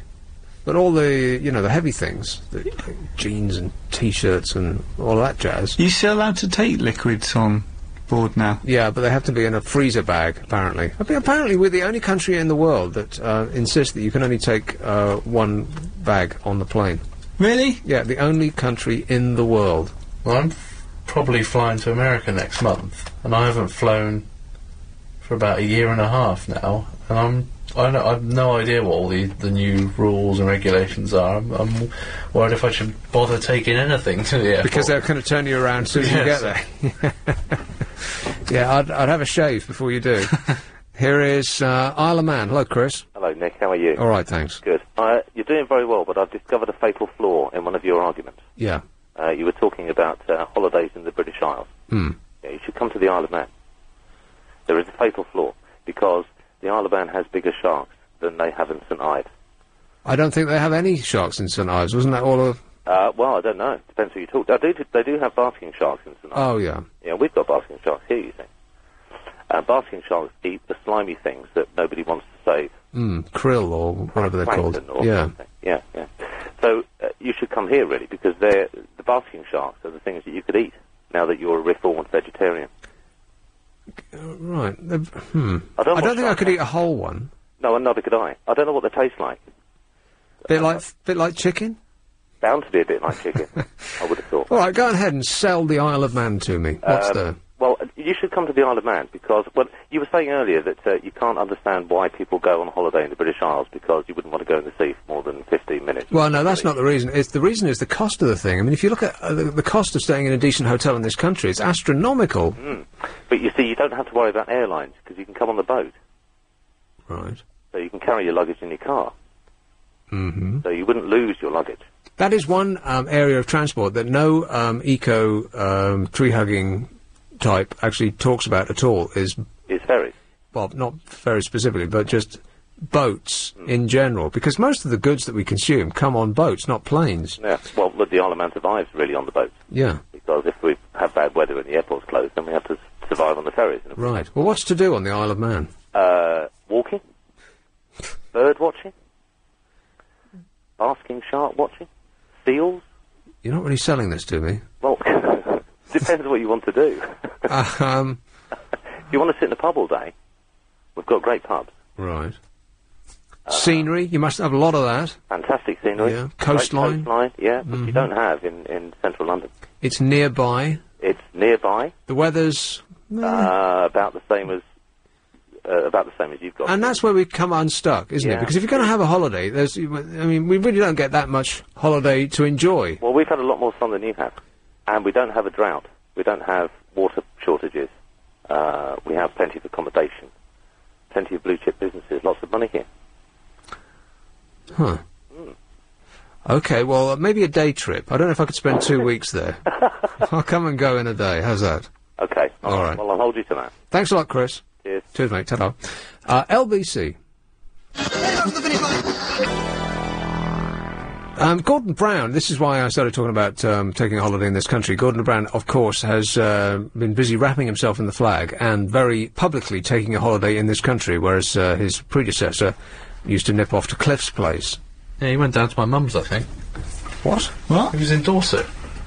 Who? To see your mum? Yeah. She had Prince William round her Asda the other day. I'm lost. What does your mum do? No, it was a rubbish joke. Oh, really? She's in the same town as my mum, basically.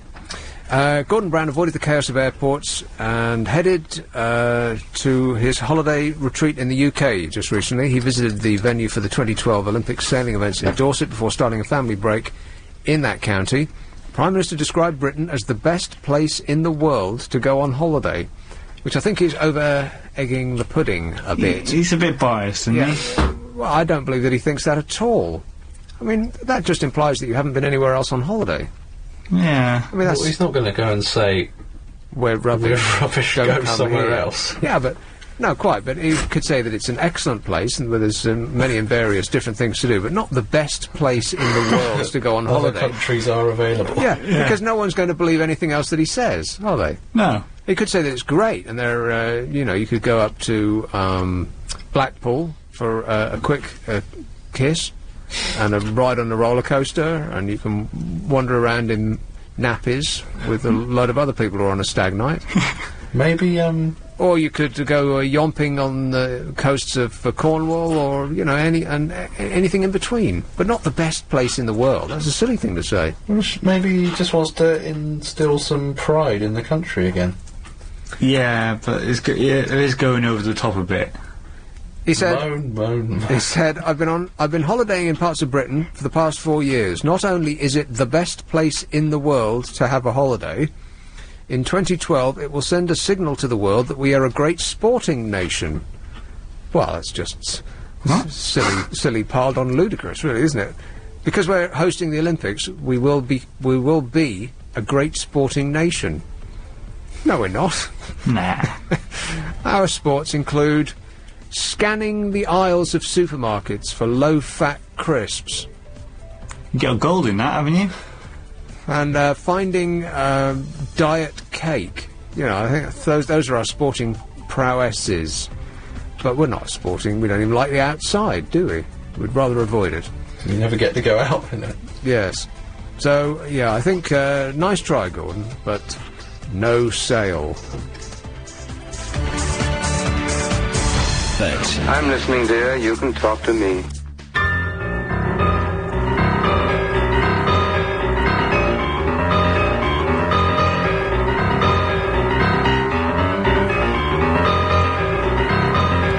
So, Alex, the last time you took a holiday in, oh no, he's busy. We wait looking at each other for 3 minutes, and the one time that I want to actually speak to him, he's on the phone, yeah. You mentioned earlier on that you took a holiday in this country? Yeah. Where was that? Scotland. Right. And why did you go there? I like it there. Well, yeah, me too. I grew up there. Yeah. No, because there's not many people there. That's why. Especially once you go past the two cities. Yeah. So it was the Highlands and Islands. Yeah, I went right to the top. I've done that. The beaches up there are absolutely incredible, aren't they? It's amazing. There's nobody there. Nobody there at all. Great, long, wide stretches of perfect, fine, sandy beaches, and no one's on them because it's freezing, bloomin' cold. Yeah. Shame that. Oh well. I've actually been really lucky, but both times I've gone up there recently, I've had sunshine every day. I mean, it's been cold still, but I don't really care if it's, you know, sunny and crisp. Well, when we went there, we were staying in a caravan, which I don't recommend. Because, Did you tow it yourself? Or No, it was there already. Okay, because, you know, as well built as they are, I'm afraid they don't actually do much to keep out the weather. Right. I've never done caravan holiday. And there's a lot of weather. Yeah. But, I don't know, I would go away on a day, 2 days at most, but just going and having my holiday in this country, it doesn't seem like enough of a change. Do you know what I mean? It doesn't feel like I don't consider going anywhere in England anyway a holiday. It's just a trip. Exactly. Yeah. It has to be outside of England at least. It has to be outside of your experience, your ordinary experience. And I think partly it's that they speak English. I mean, when you go to America, it's a different English, so it's and it's, you know, it's easier to express yourself in your own language and to be almost understood most of the time. But if you go to a foreign country and you're presented with a different language, it almost increases the difference in your everyday routine that you're experiencing on holiday. Am I making any sense at all? Yeah, I mean, well, you go abroad, like when I went to France recently, I mean, things are kind of the same. Yeah. You know, that Paris is a big, loud, busy city like London. But it's different enough so that you really know you're somewhere else. Yeah, and, you know, obviously the language, the thing is there. Although I've wanted to see a lot more of Europe, and I've been a bit wussy about the language thing, worrying because I don't want to look like an idiot. Yeah. In Well, I Venice, should really they just get out there and go. Yeah, I read today because I did Italy last time, about a few years ago, and that does concern you before you leave. But this if you go where tourists go, then you're going to be able to get by, right? But apparently in Italy they have their establishments, restaurants and cafes and so on have 3 different menus, or rather 3 different prices on the same menu. They'll have the price for the local, the Venetians, who will speak the Venetian dialect of Italian. They have a second, slightly higher price for Italians who've come from outside.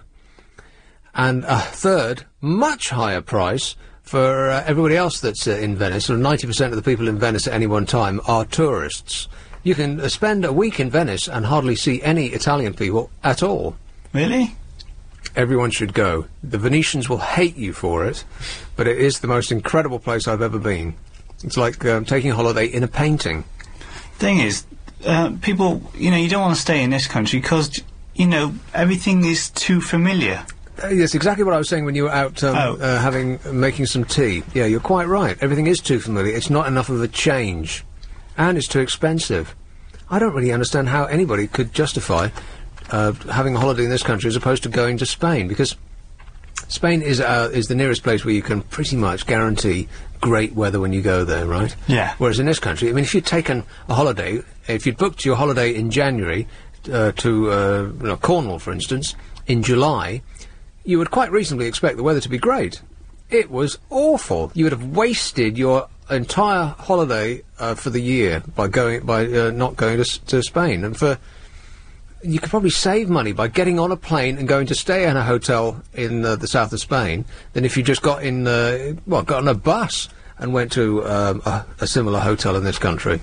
I tell you what, though, when we did go down to St Ives last year, what was nice was that we knew how everything worked. We understood everything. Right. We knew the good restaurants to go to. How did you know that? Oh, because we went to, chain ones. Oh, right. Well, when you say good, you mean recognisable. Yeah. Yeah. I think the thing about going abroad as well is once you're there for a couple of days, you start to act a bit more like a local. I mean, obviously you're not a local, but you start to kind of adapt to that country's way of life or whatever. Like if when you were in France, you probably shrugged your shoulders a lot and went... but you don't feel quite so much of an outsider after a few days. Yeah. You start to recognise places where you've been, and you can find your way back to the hotel without getting lost. And there is a sense of accomplishment. Yeah, and then you start to really enjoy it then. I think it's those first kind of few days where you're a bit worried. And then it ends, then you have to come back. You have to come back. Yeah, that's right. Just when you start to feel at home. It's true, you have to come back. Yeah, so, in a sense, holidays are rubbish, aren't they? Because the beginning part of the holiday is very stressful. The actual packing, the going to the airport, the getting on the plane. Getting used to the jet lag. Yeah, meeting security at the other end. They just snapped on their rubber gloves. And, going through the green channel in the airport. And even if you're not carrying anything, any extra booze or whatever it might be, you still feel guilty.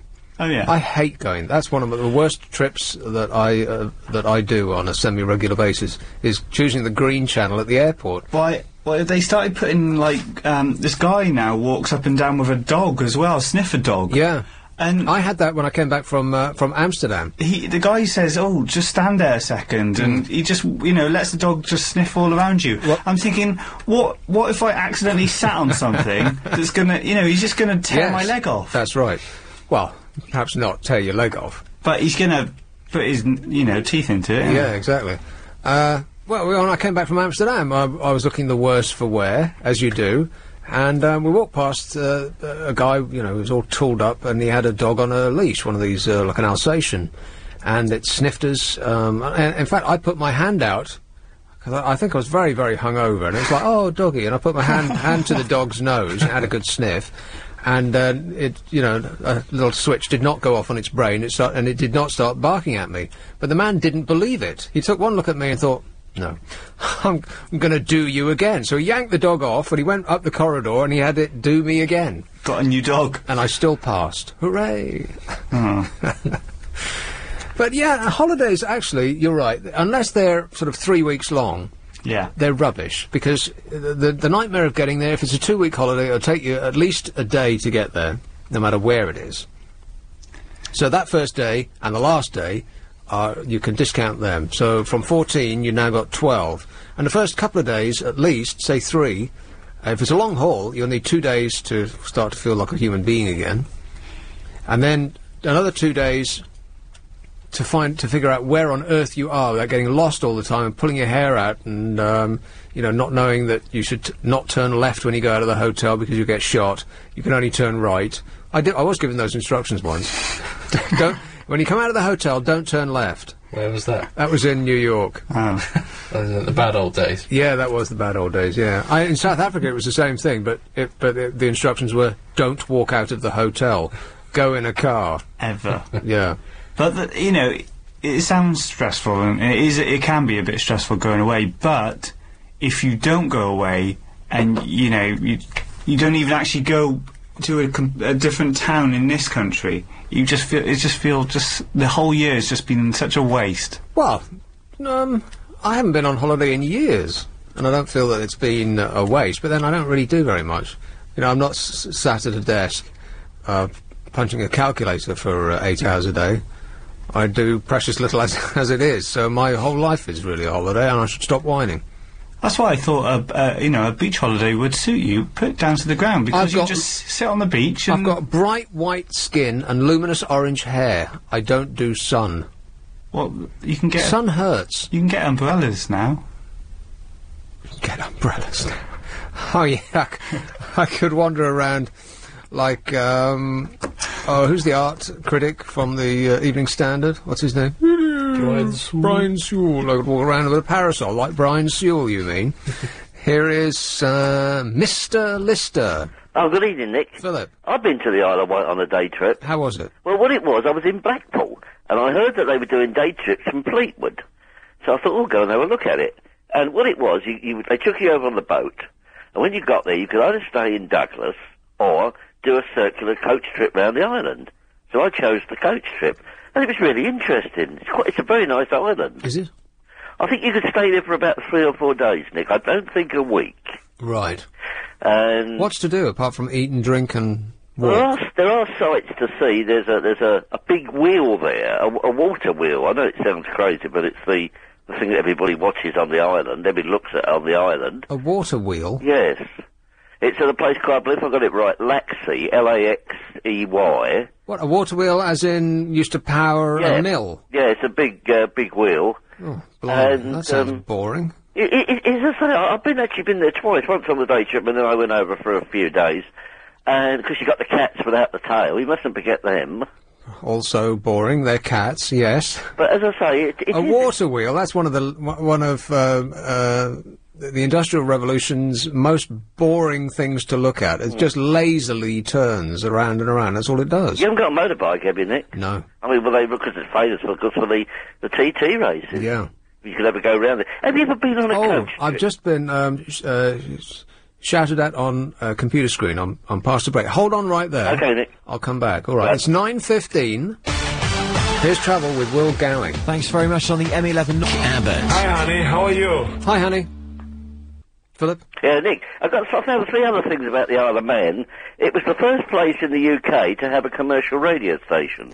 Hey, DJ! Which was Manx Radio. Really? And I suppose because they thought it was so isolated that this was long before the pirates actually started up, that they had this radio. The other thing, they make a lot of films on the Isle of Man that are supposed to be other places. In other words, they film it on the Isle of Man and then turn around and say that, that it's... Have you ever seen a film called Waking Ned? It rings a bell, but I don't think so. The guy who wins the lottery and dies.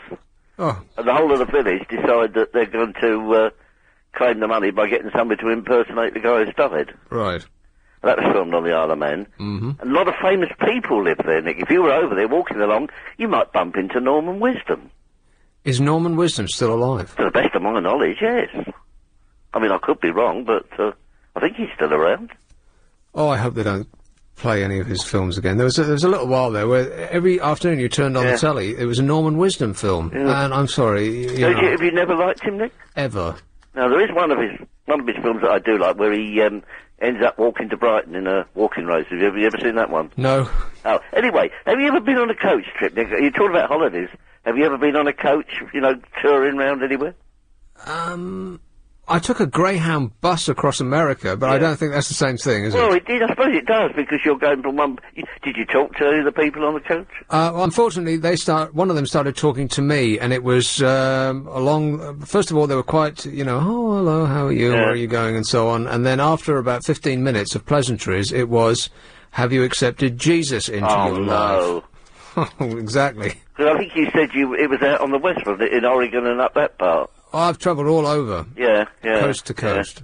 Yeah. And, I've done twice on, coach tours around middle of America, around Wyoming and, Utah and... But not to be recommended, really, a coach trip. I mean, that doesn't sound like a holiday to me. That sounds like travel. It depends. If you've got somebody with you, if you've gone with someone you know, or if... No, it doesn't matter. You're still on a coach, Philip. Yeah, I must admit, the first time I'd never, been on a coach trip, and I was a bit nervous, because I didn't know what to expect. I mean, if you were the Rolling Stones, for instance, you could have your own coach. You'd be kitted out with a pool and a bowling alley and, snooker tables. They'd have the lot. Yeah. Because, there is one not place sitting bolt upright, looking at the bald, sweaty head of the bloke in front. Well, you should have formed a group, Nick, then you could have, gone on a tour with them, Yes. Because there is one place in the UK where you can still get duty-free. Do you know where it is?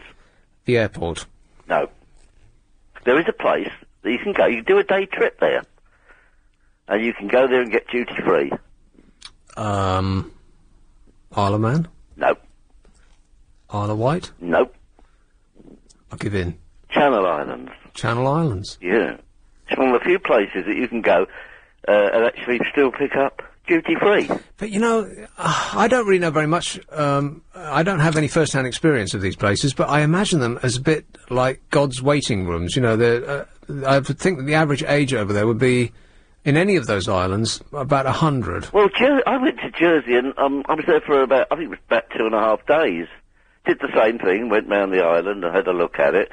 And I think the thing with Jersey is it's more of a business island where people... it seems more, sort of businessmen base their firms there for tax purposes. I mean, I was in Surrey the other day, and that seemed like one giant retirement home, the area I was in. I had to get out. It just started becoming a bit depressing. I mean, when in the high street it's full of mobility shops, those four-wheeled scooter things, I thought, oh, not yet. I mean, I'm feeling old enough as it is. I don't want to be propelled fast forward towards it. Yeah, I know what you mean, Nick. Whereabouts in Surrey was it? Rowtown. I don't know that. What's that near? No idea. I dialed it into my sat-nav and it just took me straight there. Where did you go? It was like going back in time. Where did you go, Nick, when you were a child? Where did your parents take you on holiday? Well, I think the first place that we went was Butlins. Yeah, which one? I don't know. Oh. Was it in the south of England, or...? I don't know. I was very, very young at the time. I can remember some things about it. The constant screaming. As soon as they would set the roller coaster going in the morning, and it seemed to be at a horrifically early hour, the screaming would start. It was almost like an alarm clock. It would continue all day long. Yeah. So that was a little disturbing. Yeah. As was the... because it used to be refectory food. Everybody used to show up at the same time in a giant hall, like a school refectory on steroids. That's right, yeah. And, it was just awful. I mean, really repellently, greasily. Yeah. It was just horrible. Really, really horrible. Yeah. Yeah. I mean, as a child, all you want is fish fingers and beans, right? Yeah. But, they couldn't even please someone with my limited tastes. Have you ever been in a caravan, Nick? Yeah, I stayed in a caravan, inadvisedly, in autumn, in the very north of Scotland. Oh, yeah? I don't recommend it. Well, whereabouts in the north of Scotland? As far north as you can go. Well, I hate mentioning day trips. I was in Inverness, and I decided to do the rail trip to Wick. Which I gather is one of the top places as far as you can go. And that was a really great day trip up there. I think it was about 3.5 hours. Now, is this one of these old-style choo-choo trains? No, it was a fairly modern train. It was when it got to the station before Wick, it separated. One half of the train went to Thurso, and the other half went to Wick. Right. And it was very, very cold up there. I think it was up there for about a couple of hours. I had a look round, and... Have you taken one of these old choo-choo... Well, you were probably alive when they used to run. But I haven't been on one of the special ones, you know, where they recreate these journeys. Well, I did one in Yorkshire, and you're sitting in the train, and when you're in the train, you don't get any sense that you're part of history, because it's just a train, right? You're just looking out the window, you might as well be pulled by electricity. And so... you feel the need to reconnect with the engine that's at the front, because that's the reason you got on the thing in the first place, right? So what you do is, you stick your head out the window and have a little look up the line, which is... and I didn't know this, never having travelled in an old-style... what do you call them? Choo-choo trains. Sound like a baby. What are they called? Steam trains. Steam trains is exactly the right answer. And I didn't know this about steam trains, because when you see them on TV, you know, the railway children and so on, it just looks very lovely, and everyone's got their head out the window and waving goodbye to the people on the platform and so on. And they don't tell you not to look forwards if you're being pulled by a steam engine, because basically it throws all of this ash. That's right, which goes into your face, into your eyes, like the more dirt than I've ever had in my eyes in my life. You just stick your head out the window and you have... your eye sockets literally fill up as though you'd come off a motorbike and stopped your forward progression with your face. Yeah, it sort of romanticises it, doesn't it, really? It took all the romance on the Isle out. of Man, Nick, that you can take, which is an old-fashioned type train, pulled by a steam. No, I've been fooled like that once before. Not again. Oh, All right, thanks a lot for Okay, that. Nick. Cheers, mate. Ta-da. Yes, I was very disappointed, because if you don't stick your head out the window, then there's no way of connecting with the reason that you got in the thing in the first place. But you're in little carriages, aren't you? Yeah. But that's the only feature inside, isn't it? It's just an uncomfortable old carriage being pulled by this marvel of the industrial age. Yeah, once you're in the carriage and not sticking your head out the window... It's just a train. It's just, you don't feel... it doesn't feel any different. But you can't stick your head out the window, because you might lose your sight. I'm not kidding. It was more dust in my eyes than I could have possibly have imagined. There's not. I really miss those. I was telling someone this the other day. I miss those slam door trains. Yeah. Because sticking your head out the window, I don't advocate it. If there's any of these still in service, don't try kids. this at home. Yeah. But it is great sticking your head out a train window. Well, there's so much that was great about it were grand when I were a lad. Bizarrely, you used to have to lean out of the train to open the door. Why on earth did you have to do that? Because they didn't have any handle on the inside, did they? Why not? That's crazy. Because it was a safety feature. Oh, leaning out of the train. But it was great. Everyone would start to open their doors as the train was pulling into the station. That's right. So that anyone standing on the platform would get 11 stone of solid door right in the face. And it was like the Route Busters. You could hit the ground running. You know, jump off while the train's still going. Those businessmen would get off the train a little bit quicker. Yeah, that's right. But you had to judge it perfectly. You also had to keep an eye on what was coming up. I've seen people hop off a route master straight into a lamppost, which is one excellent way to ruin your day. It must have been a nightmare for platform, guards, though. Because they just need a couple of people to leave the train door open at the other end of the platform, and he's got to go all the way up there to But what an those excellent doors. noise they used to make as they ka-chunked shut. Yeah. As opposed to now, where it's me, me, me, me, me, Yeah, you kind of used to feel not the same. safe. Yeah, well, it was a lovely, organic, warm, sort of neaty sound, wasn't it? As opposed to the sort of Star Trek thing that we got going on now. I got on a train once, a Waterloo, and some old lady had a dog with her. And the dog got on the train, and you can guess what happened next. Beep, beep, beep, beep, beep, beep. And the lead was caught in the door, and the dog was on the train, and the lady wasn't. Was it one of these dogs? Yep. Good. One less yappy dog. This is LBC, where we love dogs, really. We will. Absolutely. Hey, Trixie. Oh, God. Hello. Sorry. Miles away. Are you all right?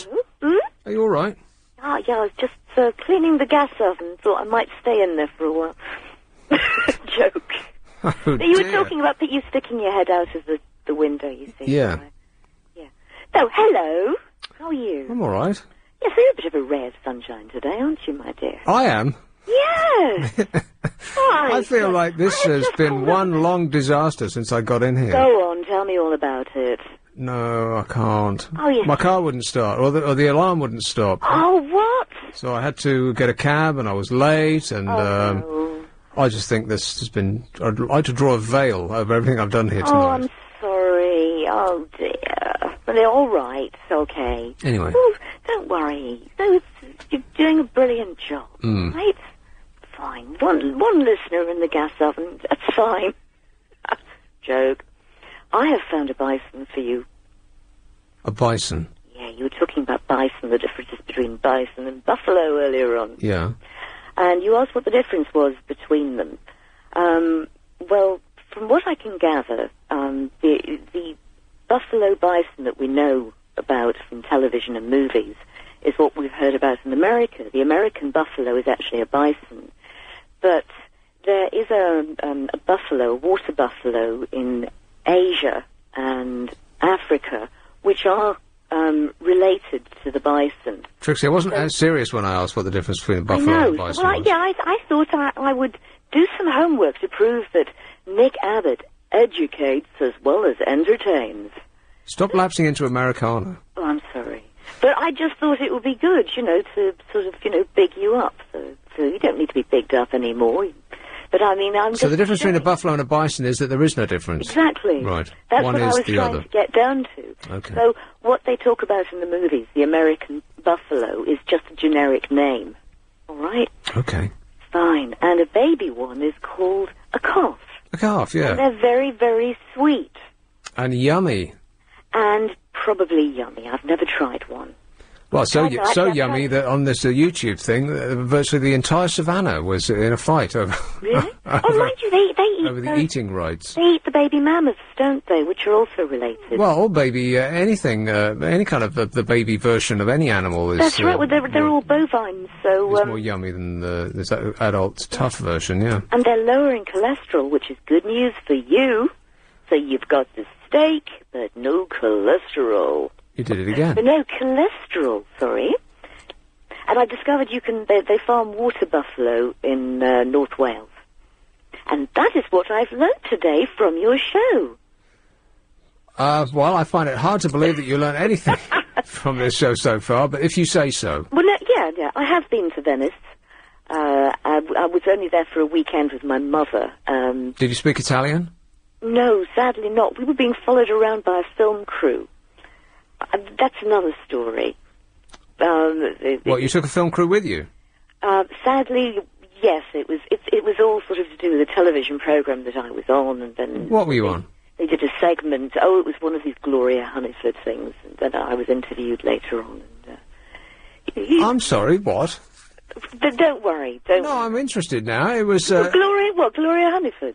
It was a travel program. Oh no, it was the travel program. No, I won a competition to watch some program being made. It was just a program that I watched on television, and Well, be specific. no, it's not shown anymore. It's one of these soap opera things. Oh, a soap opera. Trixie, are you okay? Are you on something? No, I've been waiting and waiting and waiting to come on. I'm sorry. All right, so you won a competition to see a program. Which one? Oh, it was just a bold and the beautiful thing.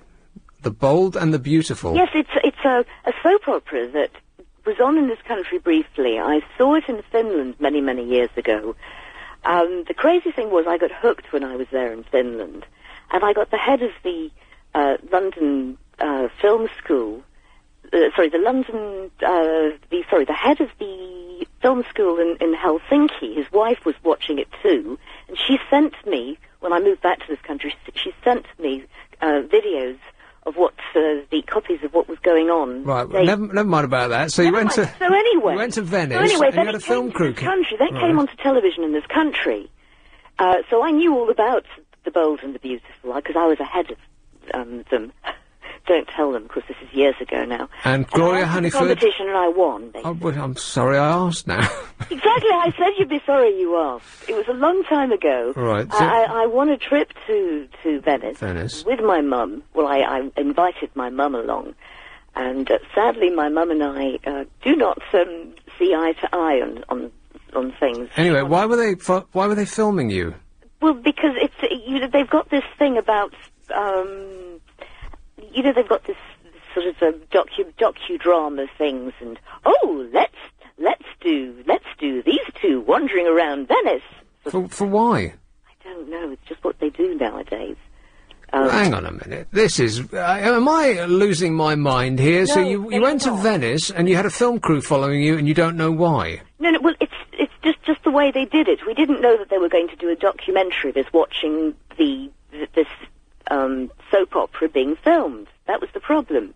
But they did. They sent a film crew around, and they sent us to various parts of Venice. They put us onto a gondola. Right. Here's a tip: never go on a gondola if you go to Venice. No, it's it was for awful. tourists It was horrible. only. Really, folks, never go onto a gondola. They Go do on a- not sing, by the way, at all. Oh, they do.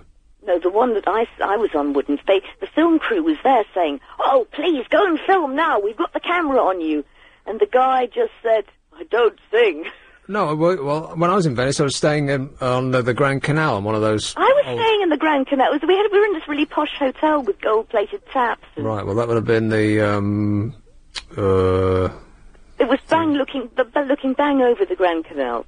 Yeah, it's the. I don't know what it was called, but it was beautiful. Down by the Arts Bridge, whatever that's I called. think it was. Yes, Yeah. it was just beautiful. Right, well, I was saying opposite that. And every night they'd be it seemed like they would tie gondolas together, and they would stuff them full of Japanese tourists, and they would go up and down, like about 100 yards back and forth, with an opera singer on there.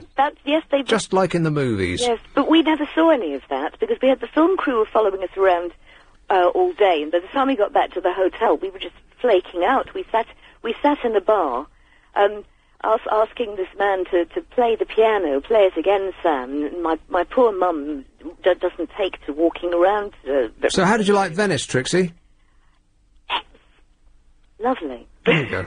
All right. No, it's beautiful. No, it was beautiful. I wish I'd been there for 2 weeks with one of my ex-husbands, the nice ones, and been able to spend some proper time there, some quality time. Or again with my mum. Well, Venice is still available. It's still available. If you want to go, you separate rooms, of course, and you want to show me the sights, that's fine too. Let me think about that. All right. Thanks a lot, Trixie. Okay. Cheers, my dear. Bye-bye. Ta-ta. I always thought those gondolas looked really fun. Well, yes and no, but Venetians would never go on a gondola ever. It's like in London, they're going in one of those rickshaws. Yeah, pedal rickshaws. Oh, but Londoners do that just when they're drunk. That's all. It's worse than that. It's much worse because it costs so much more. And the hotel I think that she was talking about, I can't remember what the name of it is. They're really there's two really, really fancy hotels in Venice. One of them's called the Gritty Palace. Anyway, one of those. No, that's one of those called the Gritty Palace. That sounds very posh to me. Well, it's not gritty with a Y, it's gritty with an I. Oh, okay. Because gritty with an I goes I, not E. But the thing is, you say that, don't go on the gondolas, they're just for tourists, but, you know, if you're going to Venice anyway, you are a tourist. Yes, you are, but there are certain things that you just don't do, and gondolaring is one of them. Because they're just a giant rip-off. They can see you coming a mile away. I literally saw people get in the gondolas at that hotel, and they were rowed out into the canal. Yeah. About 15 yards, and then rowed back again. So they were really just given a look up the canal, and then taken back, and that must have cost 60 quid. Well, I thought you went up and down them. I didn't see much of that, no. But the thing is, if you're a tourist, you kind of expect things like that. You know things are going to be expensive, and that's why you save up and take some spending money, because you know you're going to go on things like that, and you want to do the tacky stuff. You want to. In much the same way that if you go to Amsterdam, you don't want to go on those canal cruises because you're not seeing the sights anymore. You've become a sight. Yes. Because you're going slower than the people are walking on the bank, And in one of those canal cruises in Amsterdam, you are stuck in what is essentially a floating fishbowl. It's all glass. They can see you, and you can't get away. So it's the worst of all circumstances. So if you've learnt nothing else from this show, don't take a canal cruise in Amsterdam or a gondola in Venice. Those canal cruises go on for about 2.5 hours as well. Forever and a day, yeah. I didn't realise there were so many canals in Amsterdam. And they all look the same, yes. Yeah. So don't do it, that's my advice to you. Caterham, hello Jill. I've completely forgotten really why I rung, but my God, what a laugh. You should do travel programmes, Nick. Oh, well, you know what, Carol McGiffin is on Saturday mornings. Yeah. Carol and I go back a long way. Yeah. I really love her. I'm sure, yeah. And she is never in this country because she's always going on holidays. I've never known anybody have as many holidays as Carol. It's not even Judith Chalmers has been away as much as Carol has. She loves Thailand, doesn't she, Carol? She was actually there on the day of the tsunami. She was staying in a ground floor room on the beach as the waves came in and filled up her room. Oh. She had to climb out the window and go onto the roof. So she's been there and done it. But he doesn't put her off going back, does he? Well, it's very well, I suppose it's not like lightning, really, is it? It's unlikely to strike twice. God, I'll take your word for that. But, you know, she goes away and she gets everything is free, and every time I call her up, which is infrequently, admittedly, I really don't, I can't keep track of where she is. So you call her on a mobile and she'll answer the phone and go, hello! I'm here on the beach in, insert name of country here. She's, I don't know how she gets time to do that TV show of hers, because she's never here. But, what a life! What a life. What are you doing wrong, then? Oh, well, let me make a list, shall I? But wouldn't that be the greatest job of all, being a holiday reporter? No, well, I can see that it might seem so, but it wouldn't appeal to me at all. Are you kidding? I'm not kidding, no. You couldn't pay me enough to go on an aeroplane to somewhere foreign at the moment. They couldn't pay me. Why not? Oh, God, look at all the queues for this, queues for that. Wow. 3 hours late and you've got to be there 7 hours before, and no. Yeah, but once you get over that, then you're there. And everything is free. You've got 5-star everything. There's a bottle of champagne chilled and waiting in your room, and there's someone there to take you around in a car to show you all the sights. And really, absolutely fantastic. That isn't my experience. No, at the moment they couldn't pay me enough, and that's what I really originally wanted to say to you.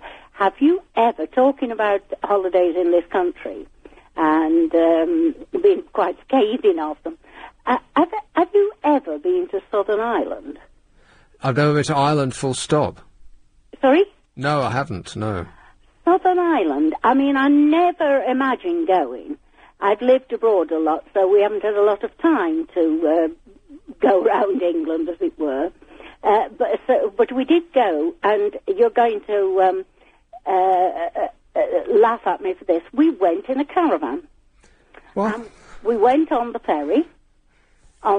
Put the van on the ferry and went over. Yeah, so far it sounds awful. I know, but have you ever been in a super duper luxury caravan? No. In our caravan, there was better showering and toileting facilities that a lot of people had to live with. Very, very posh showers and, very nice indeed. I wouldn't have anything that wasn't comfy. Right, but outside was Southern Ireland. How was that? Yes, we went to, what's it called? Waterford. You know where you've heard about Waterford Crystal. Yeah. Was there. That's in Ireland, is it? I had no idea. That's in Ireland. Huh. We went there, and then we drove across from Waterford to Galway Bay. Jill, I'm going to have to cut you short, I'm afraid, because I'm past a break. But in short, Southern Ireland, thumbs up or down? Absolutely thumbs up. The most beautiful scenery and people I've ever come across in this world. Huh. OK, well, thanks, Jill. OK, love. Cheers, my dear. Ta-ta. I'll put it on the list of places to go. It's at the bottom of a list of thousands of names. This is LBC. It's 9:46. Here's Travel Now with Will Gowing. Thanks very much. Still problems? Come on, we're running late. Wallington. Hello, Joan. Hello. Joan. Hello. How are you? I'm all right. I thought you were. Well, we've got that over with. No, I'm... The pleasantries out the way, yes. I'm not usually pleasant. You know, I don't usually bother with that. Right. Yeah, being a holiday person and going on holidays for a job, I don't think it's nearly as much fun as you think. Oh, definitely. No, because you're actually doing it for a job, and all the time you're having to check this, check that, write things. Well, I used to be a mystery customer. You used to be what? A mystery customer. Oh, really? For who? I had to go to hotels and train journeys and restaurants, and I thought, oh, this is going to be so good. Yeah. And I got fed up with it. I really got so fed up with it. Well, what? What could you possibly get fed? Well, everything was paid, right? For a start, you were having to eat a lot. Oh. No, I eat a lot. Oh, baby. Great. But yeah, it does. I mean, you had to have an afternoon snack. You had to have a full dinner. You had to have room service and eat again. Yeah. Yes. Well, you didn't have to eat everything on your plate. I know, but I can't bear to send things back not eaten. I mean, to me, there's a chef, and they did go to a lot of trouble quite a lot of the time. And, you know, they pile the plate up with marvellous stuff. Well, you know, the chef doesn't see it when it comes back. That's a dishwasher's job. Oh, no, I just can't. I can't do that. I can't just nibble something and say, I can't do it. Probably because of my early years, you know. Well, so far, it's down to you rather than the job. Well, no, because you're also having to check so much. You get sheets and sheets of stuff to write up. And if you're doing it for a holiday, you can be damn sure that you're going to write a lot of stuff or spend a lot of time discussing what you've done and what you shouldn't have done. And well, maybe that's a different thing. Who are you doing that for? Oh, Mr. Customer Firm. What? A mystery customer firm. Now, who was it? I think they changed their name. A mystery customer firm? Yeah, they actually do this. You do this for, you know, they do it for hotels and so on, because they want somebody to come and check them. Right. Okay, well, that's a different job to being a holiday journalist. Being a holiday journalist has got to be the greatest job in the world. Not if you're on duty. Yeah, but there is no such thing as being on duty. You can go over there, you can get absolutely blind drunk, and you can write it up when you come home by just looking up on the internet and looking at the places that you should have gone to, and writing how great the hotel is because they just comped everything. You mean if you actually want to cheat? Well, it's all cheating, though, isn't it? No. Yeah, well, they won't tell you the truth because otherwise you won't get invited back. I mean, say you went to a hotel chain, for instance, and said, "Oh, this hotel's absolute rubbish." Well, the other 500 hotels in their chain wouldn't be that keen on having you there. Well, so you have to balance it a bit, okay? You have to say what was really good and what you enjoyed and what. I don't know. I mean, you look at the travel journalists in newspapers, and they never say anything bad about anywhere. It's because it's all a freebie. I wouldn't like to do that at all. I would. It's all a freebie. All you have to do is, just write up any old rubbish. It's lovely here, the view's great. Well, sure it is if they put you up in the presidential suite for free. Who wouldn't like that? Well, after a while you get fed up with hotels. Really do get fed up with hotels. In fact, even restaurants. When you've eaten an awful lot of food in a restaurant, you think, oh, I wouldn't like to have some fish and chips at home, or wouldn't it be lovely just a nice piece of bread and cheese? Yeah, well, I'm with you there, yeah. Yes. I mean, sometimes you don't like, you can get sick of restaurant food, yes. Yeah. But then just call down to room service and ask for an apple.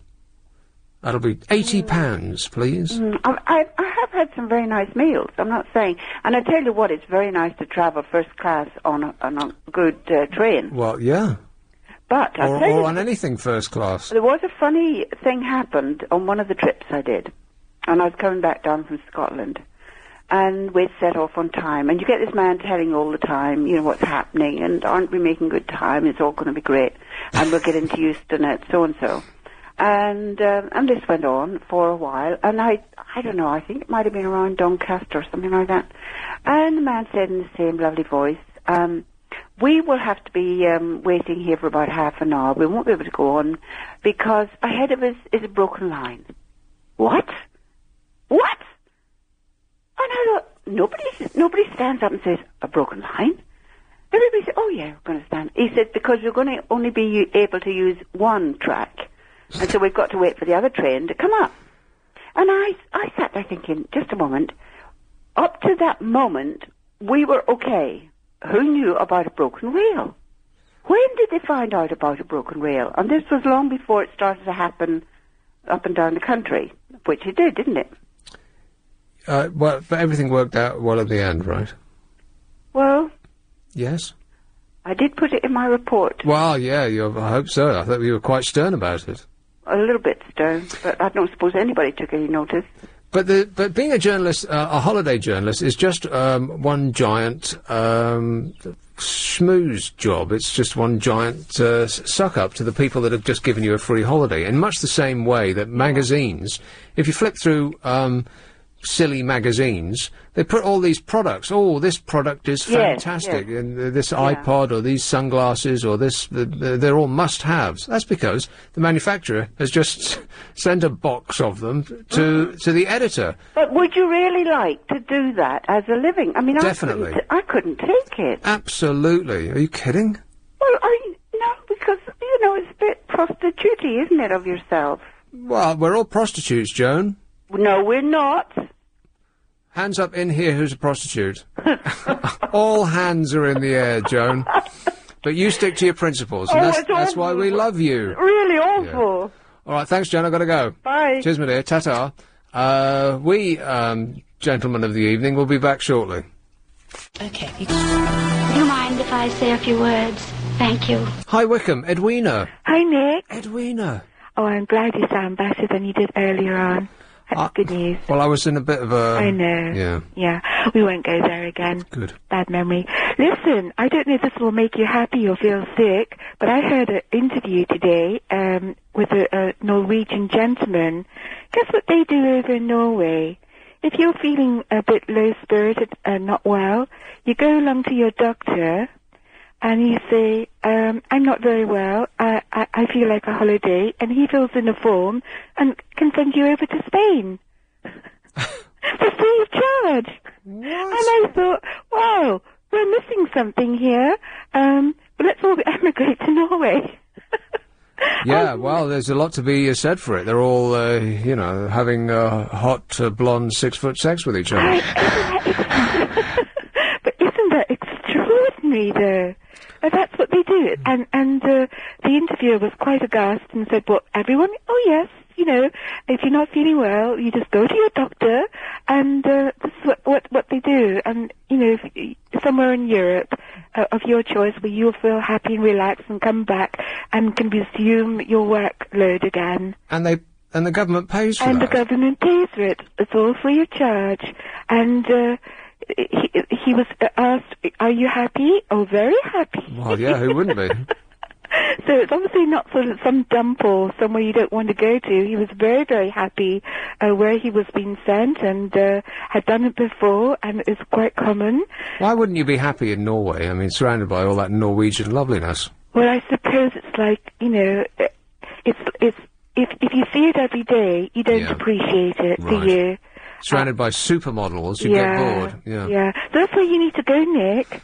Is go to Norway. Right. We'll all tag along. Well, I could go to Norway and then go to a private doctor over there. Yeah, because, you pay 50 quid to see a private doctor. Yeah. But you get a free holiday. Yeah. Wouldn't that be great? It'd be wonderful. I just wouldn't know where to post my my luggage beforehand, though. Yeah. But I'll have to buy it when I get there. But didn't that chappie say post DHL?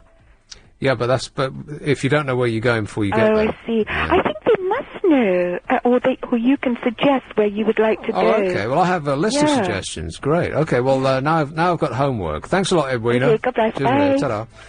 I am back tomorrow evening in the slot that I normally sit in, and this something in your future.